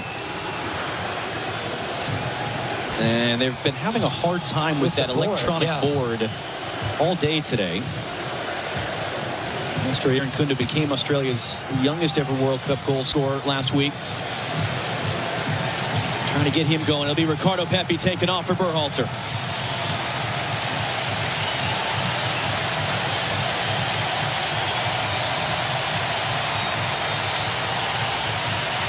First, a thought on Pepi. That was the lineup change for the injured Christian Pulisic. What do you think about his performance? He was a handful, and big part of the goal, the own goal from Burgess.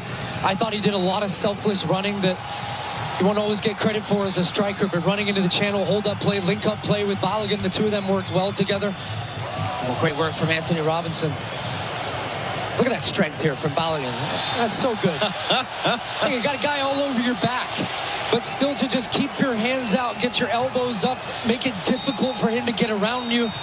Also, look, saying I'm quite happy actually to take a foul here and just give the U.S. a free kick and stop the momentum a little bit from Australia.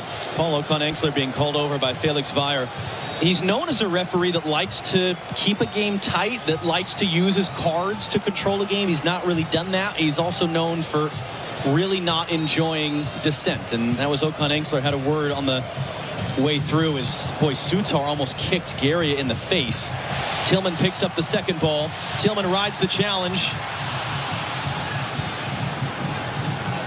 Just slows it up and cycles it around. There's Berhalter's first touch. And errant pass for Dest to the outside. Boss struggled to get on the run.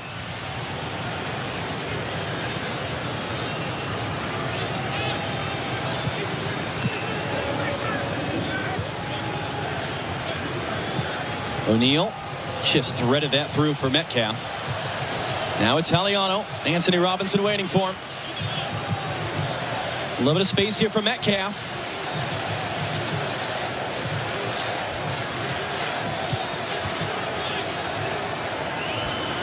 It's Volpato.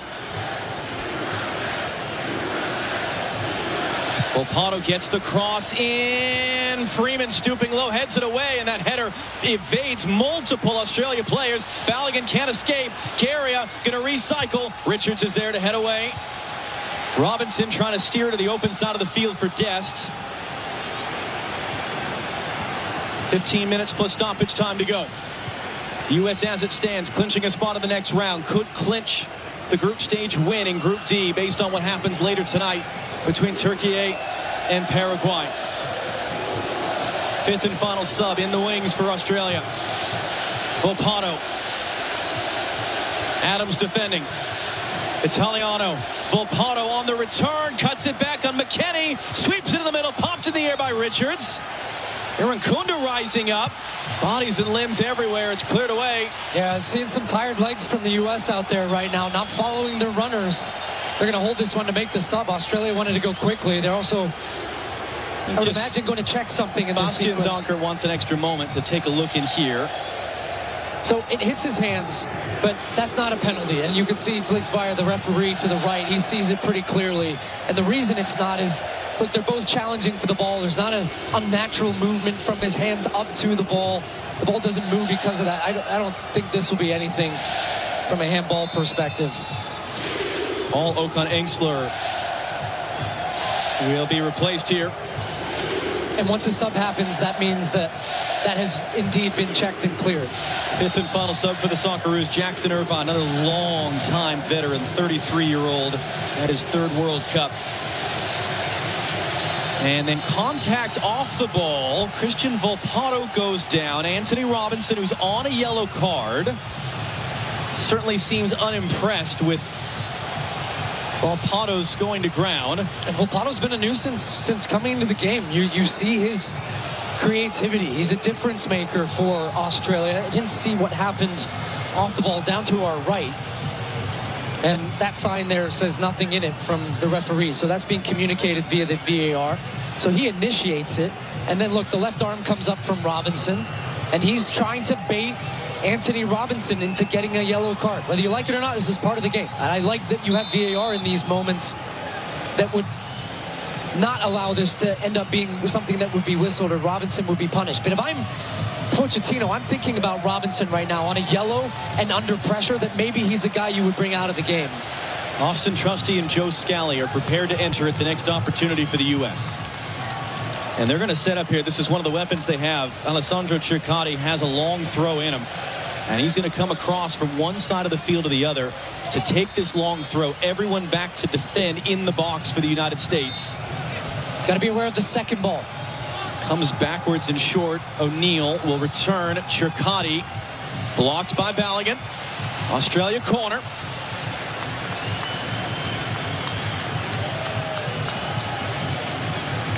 Like you've talked about, I mean, these moments are so significant. You're 2-0 right now. Don't even let Australia get in shouting distance.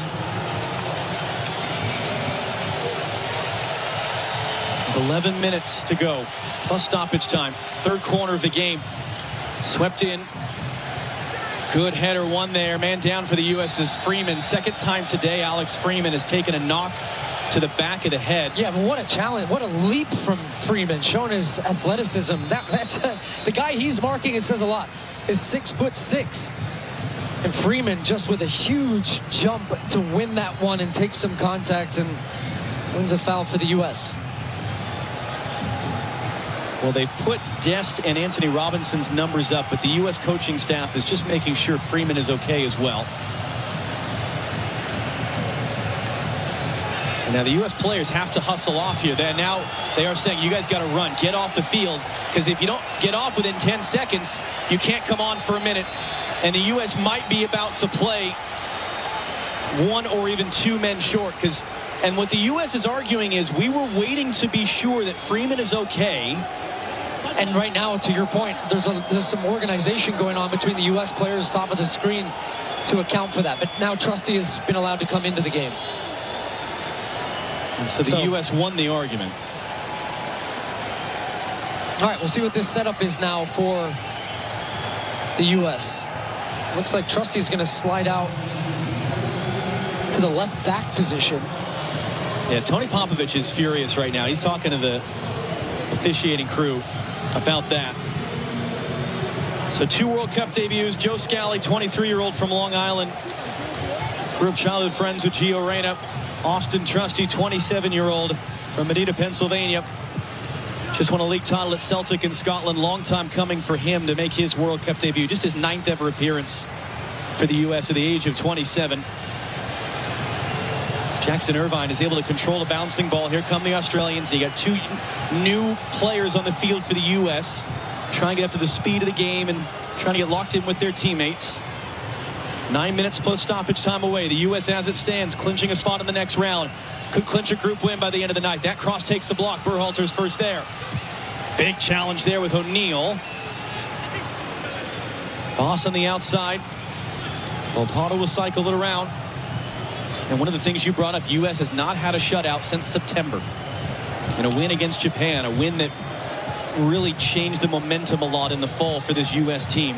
They would love, love, love to get a shutout win here today.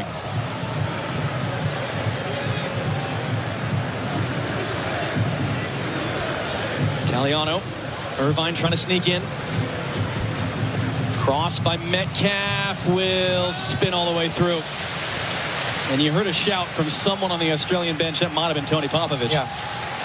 And beyond just the not conceding a goal, I do think it's important for the psychology of this group to know that they can go through stretches of a game without conceding. It's not been the best of second halves, but it's been fine. They've limited Australia to really not many dangerous opportunities. And as this tournament goes on, the games are going to get harder. This U.S. team, they're not going to be able to attack all of the game. And I do think right now for this group, they've got to dig deep. And this is a test of their mentality. They've got to still find a way to keep the ball and pin Australia back. But we didn't expect this Australian team to go down without a fight. But you concede that one goal, and then it becomes a very, very nervy finish to the game. It's a word you hear a lot in this sport, suffer. It's something that the best teams do. They know how to suffer and work and grind in situations exactly like this. Nice little combination. Another cross from Italiano. Joe Scally's first touch only to the top of the box. That was a loose touch by Chircotti. It's total chaos. Man goes down for Australia. Still, it's not clear. No call on the field. VAR will have a look at that one. Volpato trying to weave his way around. Italiano crossing in. Ream stabs it away. Freeman a slice touch. Balogun, can they get on the run? Can they just get rid of it right now? It's right back into Irvine. Irvine on the return from O'Neal. Richards all the way out to defend. Corner kick Australia. And again, the waving arm signal from Felix Weyer. Nothing in this to merit a penalty. First challenge is good. Ball bounces. No, it actually went through the legs of Richards and Irankunda in the box. And you can see pretty clearly, Richards gets all of the ball before Irankunda goes down. But anytime a body goes down in the box, you start getting a little nervous. They're, of course, going to appeal for it, but it's a corner. It's an outswinger. It's too tall for Weston McKennie. Italiano on the other side, driving to the byline. It took a touch off McKennie. It's into a dangerous area. It's a swing and a miss from one. It's a block from the second. Seat of the pants clearance from Tyler Adams. And a whistle and a foul ends the threat. Chris Richards is down. Yeah, this was a pretty clear foul right at the near post that then led to the chance. A huge block in the box. And Gary doesn't really get a good strike on this ball. He knows it. He's a little frustrated, but whether this would have counted or not is another question. Look at Chris Richards. I think he's the one that ends up getting fouled as this ball is recycled. left side of your screen. Ball is second ball in. It's actually that one, I think, on Berhalter, and then even that one on Chris Richards. Sutar ends up crashing into him, but then an important block from Adams. There's an uneasiness, though, in the building right now. There's a nervy feel to the fans, to the team. It's frenetic. This is not the way the U.S. want to try to see this game out. This is a time for some composure and for them to dig deep, as we've said. But it's matching tools. It's keeping that intensity high, because the second you let that level drop is when Australia really feeds off that. You know what could really help the U.S. is get a goal. Tillman works it for Scally. Freeman's all the way on the outside. But they just haven't had as much possession in the second half. It was a lot of it in the first.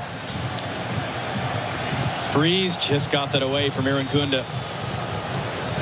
Carry out, jumps McKennie, flying header from Tyler Adams. Balogun and Sutar pushing and shoving off the ball. Balogun's got to be smart. Sutar's got his hands all over Balogun, and that is, no, it's going to go for an Australian free kick. And they're actually just going to set this up, I think, for a long set piece. They're going to send everybody up. And they're going to bring Volpato back to take it. It'll be interesting. Typically in this situation, you try to line up two setups. Position a group at the top of the screen, which is where you've got your big man and Sutar, to then head it back across to guys crashing the box on the near side. Freeman once again matched up against Sutar, who will be the target. Volpato lifting it up. Sutar heads it in. Richards clears it out. Volpato first at a loose ball. Good hard running by Balogun there to force him backwards.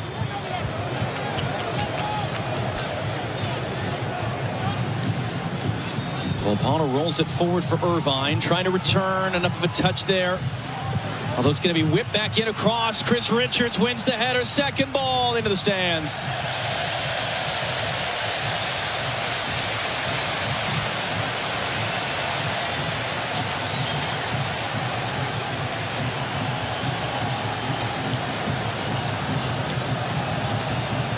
These guys are working hard. That's George Weah. Tim Weah's dad.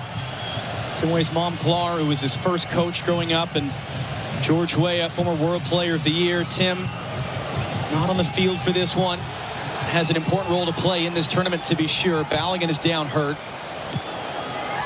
Tillman takes the kick. That's going to be a free kick, and now Balogun's got to be careful, as Sutar and he were in a wrestling match. Don't take a yellow card. Don't do something that's going to get you suspended for a future game. I'm going to give credit to Flo Balogun here, because he's mixing it up enough, and he stopped himself. To have restraint in these moments, to not swing an arm, to not punch back. Sutar is trying to get under his skin. Those two have been battling all game long. It's when you're faced up against an opponent. And so something else has happened off the ball. This is exactly how the game ended in October between these teams. This calls for leadership. Something I pointed out in the pregame, where Tyler Adams got involved in a play that almost saw Gio Reyna reacting, and he came in and separated the two players. The U.S. has, as it stands, more games to play in this tournament. Do not let this moment where you are leading 2-0 get the best of you and do something silly that would hurt the team. Balogun takes the yellow. Sutar takes the yellow. Looked like Italiano might have gotten a yellow as well. See, Balogun sizing him up. Sutar goes in, but look how he's got his hands on his neck. But see, Balogun then was like, uh-oh, what am I doing? I got to stop. I can't.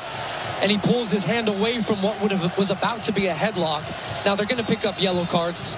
I would say that's right, because Felix Weyer, the referee's got to do something to try to calm this type of behavior down a little bit and calm this game down. It's had no flow in the second half, but that's by design from Australia. Tillman couldn't do anything with that. Italiano clears it away. Big collision there. Free kick, U.S. And Scally, that's down. In the second half here, the Australians have come here to have a rugby match. And I mean, if they're going to go down, they're going to go down swinging. We knew that. That's nothing new.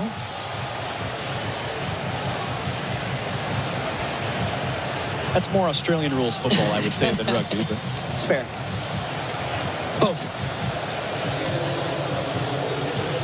And here's the other part of the advantage of this situation. Balogun gets a yellow, but you've clinched the group win. You could just not play him in the third game, and that yellow card is taken off the record, and you don't have an accumulation issue with him going forward. Tillman's touch. Austin Trusty wins a corner as he's making his World Cup debut.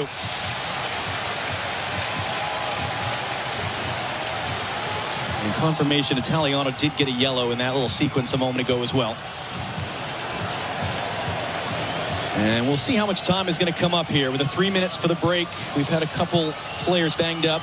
We'll see if they play this short. They might try and, we're in the 90th minute. We expect 6 minutes. Yeah. It's a long time to try and keep the ball in the corner. Some conversations between Tillman and Berhalter. So, yeah, they are just trying to milk some seconds off the clock. That went out for a throw-in. Classic clock killing, as one would say. Not able to take too much time off. Berhalter rising up to win the header. Tillman unable to get to the second ball. Berhalter just, if there's anybody who loves this type of game, it's Sebastian Berhalter. And you can tell with his body language as Australia walked the ball up 10 yards before taking the throw. Trusty takes a shove in the back. Volpato, pass one. McKennie can't get there. Trusty from behind. Aaron Kunda keeps it in play. Italiano, was that a deflection or a miss hit? That ball is just spun out. It is out of play. It is a goal kick.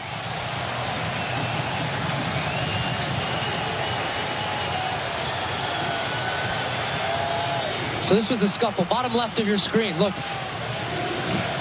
that was the incident we didn't see before. Pretty clear. And U.S. just trying to get in front of that ball, box him out. Italiano, he's had a difficult afternoon. Just the U.S. been rampant down his side, forcing him to defend.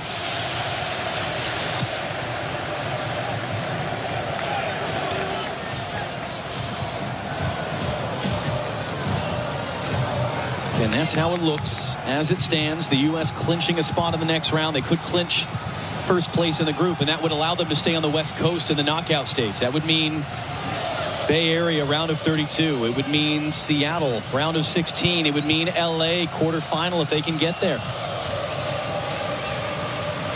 There is a big difference, too, winning the group and being second in the group for the type of opponents you get, in addition to the amount of travel. That's going to find Balogun. Now for Malik Tillman. Sutar trying to come across. Tillman for Balogun, too far in front. It's going to stay in. Balogun cycles it around. There's no one in the box for the U.S. Freeman. Berhalter for McKennie. Balogun, and not quite the right angle for Berhalter, although his block holds it in momentarily. Scally's there with a header.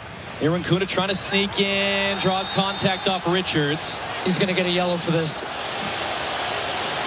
So now Chris Richards on a yellow card as well. Coming across, though, this is a smart foul. This is textbook tactical foul.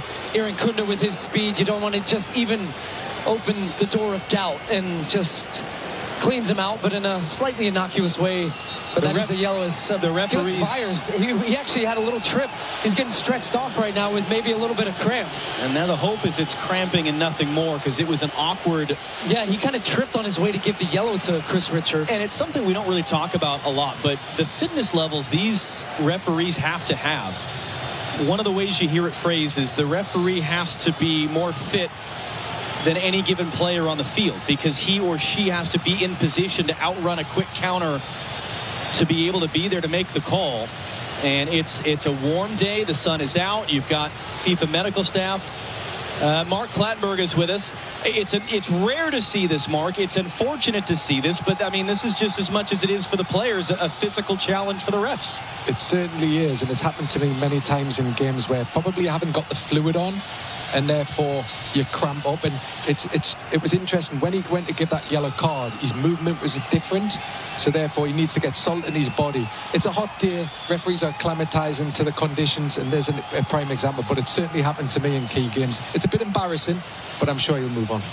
And Mark, the other piece of it I think is interesting. You look at these referees now, they got microphones, they've got cameras, they've got the spray. I mean, that's a lot of gear you're carting around too.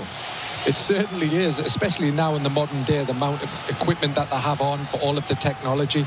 But Felix Zayel certainly carry on. He's only got, 2 minutes plus a little bit more of stoppage time to deal with. He can protect himself as long as the game's not stretched. I'm sure that the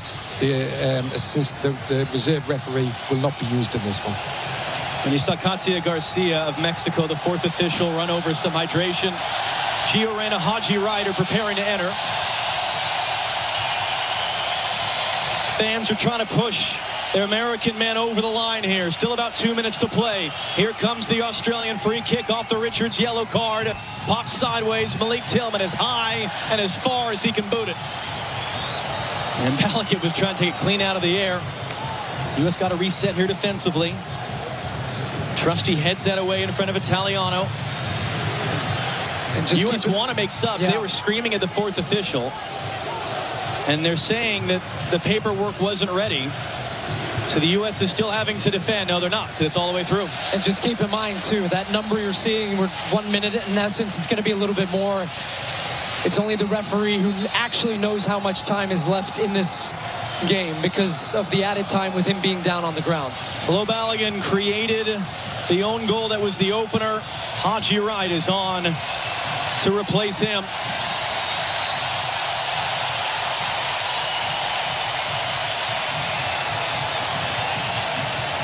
And Weston McKennie will get his curtain call replaced by the man who scored that wonderful special goal at the end of the night in L.A., Gio Reyna.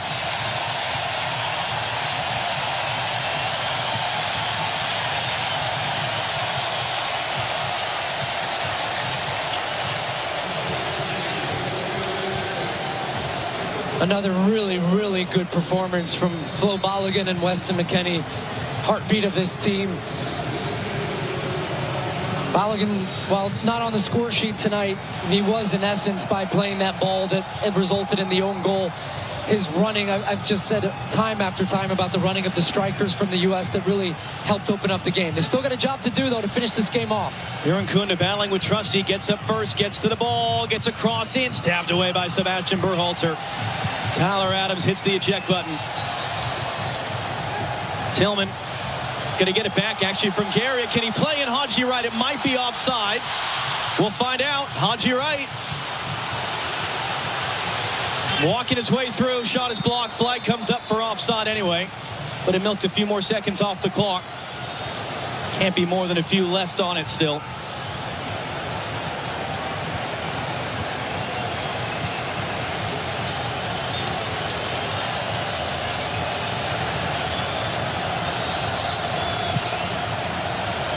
Each sends it long. Still time enough. Tim Ream with the second header. Irvine just hooks it blindly over his head. That'll bounce all the way through. Perfect day. Perfect atmosphere. Seconds away from the perfect result.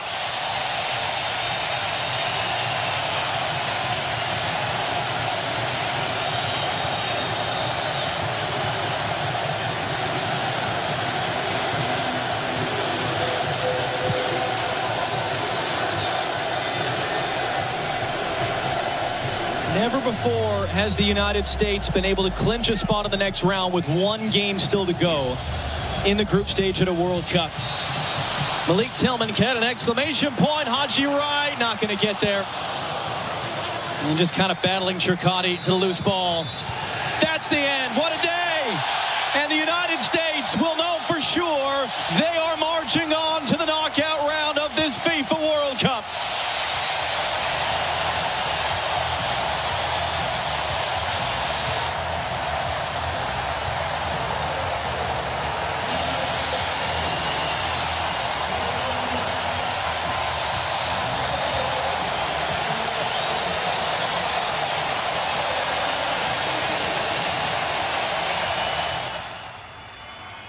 Adopt US Kids. You're locked into a lot of things you can't change. Weather, traffic. Hey, stay in your lane. Your wireless carrier's latest price hike.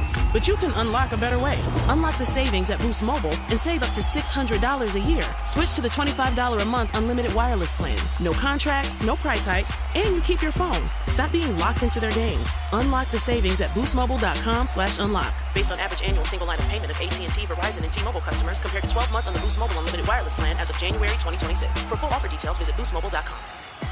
When you own your home, it's more than just a place to live. It's security for today and opportunity for future generations. Truist helps homebuyers with step-by-step guidance, a variety of flexible mortgage plans, plus loan options with a low or even no down payment. Start now at truist.com/make your move. Truist.com/make your move. Or call us at 855-978-0474 for details.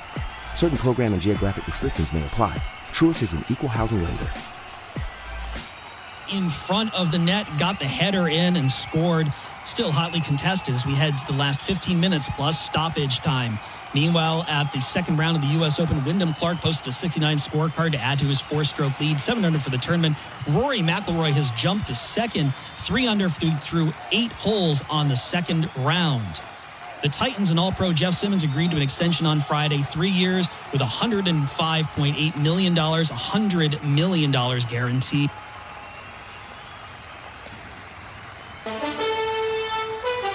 Time now as we look back at today's match with our post-match show as we continue our coverage of the FIFA World Cup 2026 on iHeartRadio. The United States are moving on. A 2-0 win at Seattle Stadium. Beautiful skies, amazing atmosphere there at Seattle Stadium in front of 67,000 fans. And with a 2-0 win, they move forward to the knockout round. Now the question lies, will they win Group D? Attention will turn to Turkey versus Paraguay later tonight. If a draw happens in that game or if Paraguay wins, then the United States will win Group D and top their group. Welcome into the postgame show, Jackson Feltz, Anderson Hurst, and the former United States men's national teamer Brad Evans as we break down this 2-0 clinching knockout round victory. Brad, your opening thoughts. Yeah, look, the U.S. did what they had to do, and if it wasn't for those 2 goals in the first half, it would have been a cagey match. And you just reflect, for Australia, if they would have just come out in a 4-3-3 like they did in the second half, it would have completely changed the complexion of this game and really tested this U.S. team. But they didn't. They thought that they had to sit back and absorb pressure, catch them on the counter. It just didn't work out in them for the first half, and that's why video is so important in soccer. You watch how teams play, and they'll be asking a lot of questions and I'm sure in the presser to their coach of why sit back in the first half when in the second half you have the offensive pieces to get after it and really put the U.S. under pressure. A lot of questions will be asked. But for the U.S., sometimes you have to withstand the storm. When you go up 2-0, dangerous lead, and they did that, albeit they gave up another 10% in possession in the second half, right? 70% in the first half and only 60-something in the second. So a lot of work to do for this U.S. team still. Yeah, I feel like you said it or before the match. It doesn't matter if it's pretty. It doesn't have to be, this dominating victory, kind of like everything positive coming out of the Paraguay match. You knew this was going to be a different type of game. And the U.S. did what it needed to do to get the victory. The goals themselves weren't pretty, but the first half performance was excellent. And you do this without arguably your best player, at least your best offensive player in Christian Pulisic. So doing that with kind of knowing that you can find other ways to score goals and create chances and stuff like that, I think is another check in the box for me with this U.S. men's national team. Our game recap is brought to you by the Home Depot. Upgrade your FIFA World Cup 2026 setup. Build it like Beckham from living room to lawn with the Home Depot. And take the fast free delivery assist. The Home Depot, official FIFA World Cup 2026 supporter, subject to availability. The United States opened the scoring in the 11th minute when Flo Balogun got really dangerous position, crossing it to Ricardo Pepi. But it's Burgess for Australia, tapping it into the back of his own net for the own goal. Then we fast forward to right before the halftime whistle, 45th minute. It's a goal for the United States. Dest even could have created a penalty kick, goes to a free kick, goes back out to the top of the box. Dest with a shot. It's deflected, pops up into the air. Alex Freeman puts it into the net with his head. Thanks to your semi-automated VAR, they reviewed it, and it is ruled not offside. A goal for the U.S. They went into the break with a 2-0 lead, and they win by a score of 2-0. Let's get a break. We'll come back and talk about those goals and talk about what's ahead for the United States. You are listening to FIFA World Cup 2026 on iHeartRadio. You're locked into a lot of things you can't change. Weather, traffic. Hey, stay in your lane. Your wireless carrier's latest price hike. But you can unlock a better way. Unlock the savings at Boost Mobile and save up to $600 a year. Switch to the $25 a month unlimited wireless plan. No contracts, no price hikes, and you keep your phone. Stop being locked into their games. Unlock the savings at boostmobile.com/unlock. Based on average annual single line of payment of AT&T, Verizon, and T-Mobile customers compared to 12 months on the Boost Mobile unlimited wireless plan as of January 2026. For full offer details, visit boostmobile.com. When you own your home, it's more than just a place to live. It's security for today and opportunity for future generations. Truist helps home buyers with step-by-step guidance, a variety of flexible mortgage plans, plus loan options with a low or even no down payment. Start now at truist.com/make your move. Truist.com/make your move. Or call us at 855-978-0474 for details. Certain program and geographic restrictions may apply. Truist Bank is an equal housing lender. Did you know not all batteries are the same? For example, only Duracell batteries are built different with Power Boost ingredients. And Duracell are the only batteries that make this sound every time you say Power Boost ingredients. See? Duracell batteries with Power Boost ingredients. You try.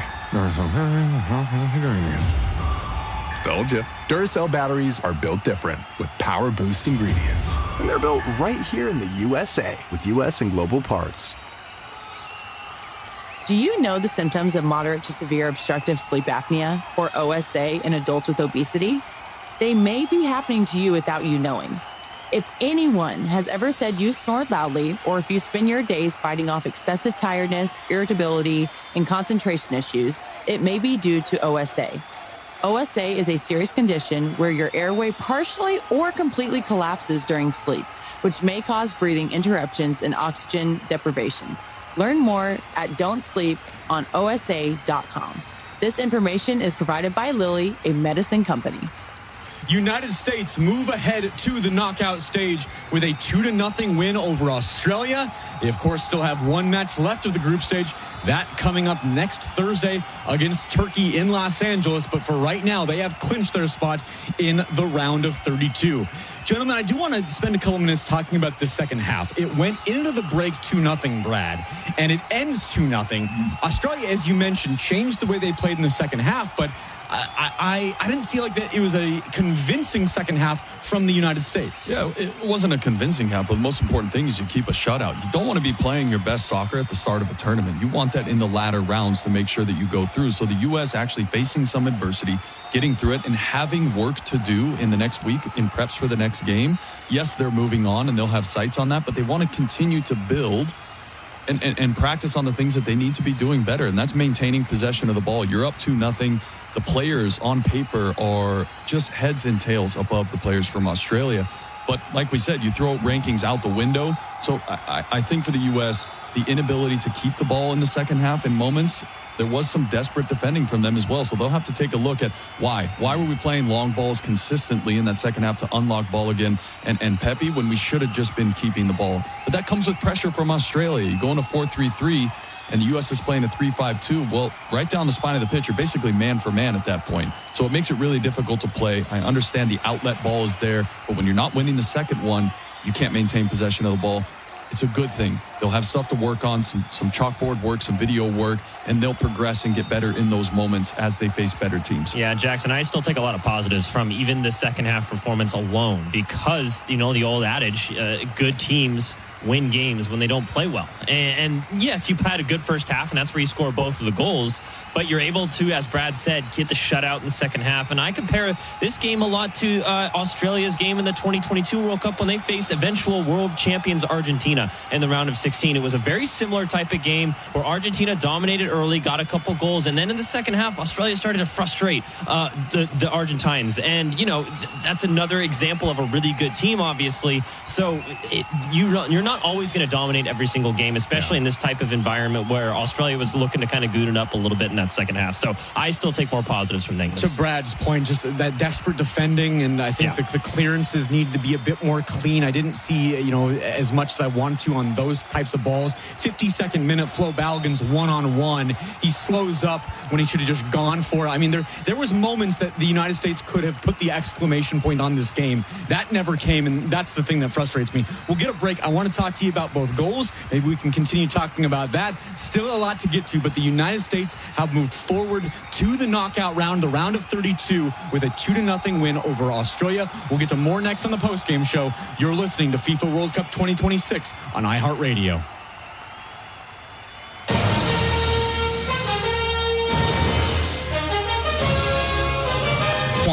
Discover a new podcast from our library of over 350,000 titles. Here's an iHeartRadio podcast preview. Bogdanovich is a man of many passions. Peter Bogdanovich burst upon the film. Bogdanovich is best known as a director of films like The Last. Peter Bogdanovich helped change the way movies were made, starting with his first hit in 1971, The Last Picture Show. Thought you might want to go to the picture show. Yeah, might as well go. At age 31, he became one of the hottest directors in Hollywood. All his life, he's wanted to make movies, and he did. His self-confidence. He knew what he wanted to do. Now, this movie fan is a successful director. Peter's career was kind of the ultimate triumph of the film critic, film nerd, film buff. And he liked being in love. Peter and I, we were the first unmarried couple on the cover of People magazine. Oh, horrors. You have her, you have 4 pictures in a row that make... People hated them. A guy has to learn to hate you. But Peter's success did not last. I made a lot of mistakes, but we're starting again now. And just as he was on his way back up... She fell in love with another man. The happiest girl in the world today. Dorothy Stratton. He suffered an unspeakable tragedy. Playboy magazine's 1980 Playmate of the Year has been found shot to death. And finally, the phone rings. I answered it. It was Hefner. He said 2 words. Dorothy's dead.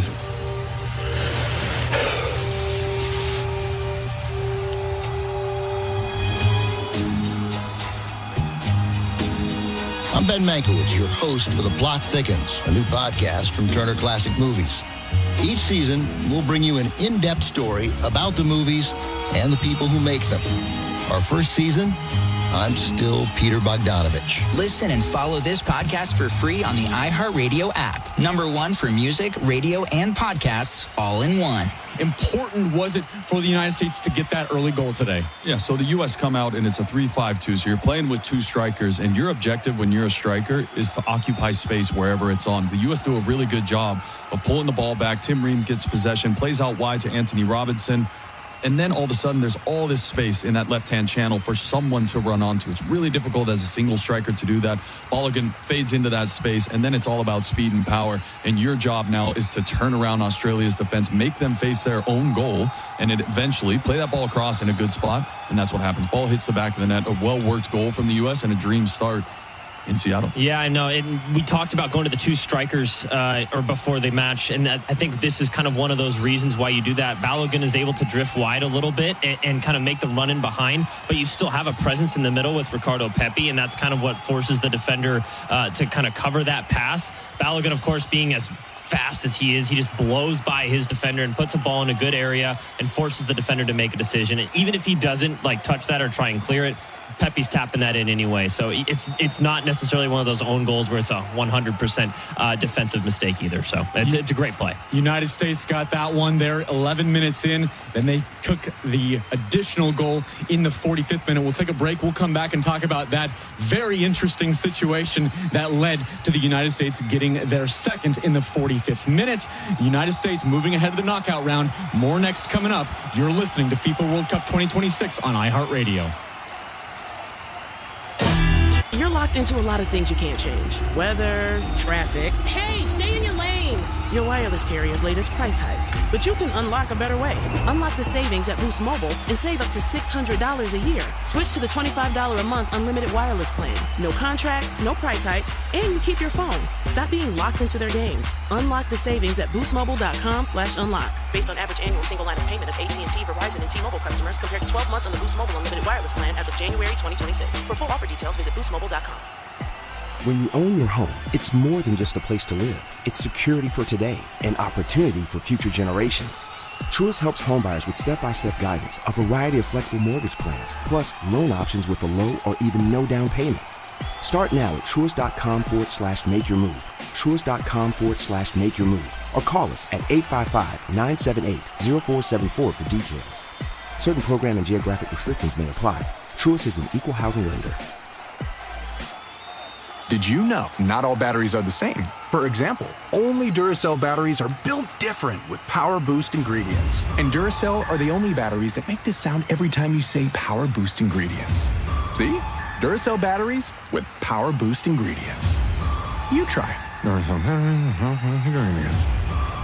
Told you. Duracell batteries are built different with Power Boost ingredients. And they're built right here in the USA with US and global parts.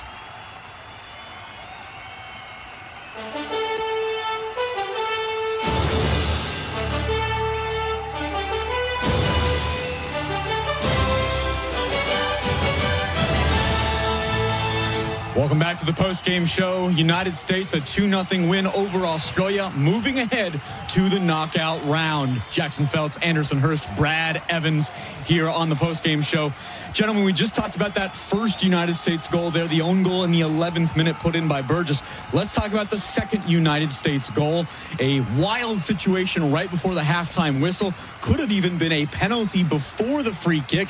The free kick comes, ball bounces around. Alex Freeman puts it in, Brad. VAR assisting with that goal at the end. Yeah, but it all starts from the right flank, and McKinney and Dest, their relationship on the field is uncanny. It's almost like they play at the same club team. They understand what each one wants to do. They have a great relationship, and so they were so dangerous in the first half. No wonder that's where that goal came from, right? It starts with great movement inside the box, a little snake nutmeg, could have been a foul, but then the ball gets recirculated from a free kick, top of the box, and it's a well-worked free kick, and I think it's going in the back of the net, save for Burgess, I think, that ends up blocking that one. Ball pops up in the air, and as a defender, as soon as that ball goes up in the air, you are taught you have to clear your line and get as high as you can to hopefully bring a U.S. men's national player offside. The right back doesn't do it.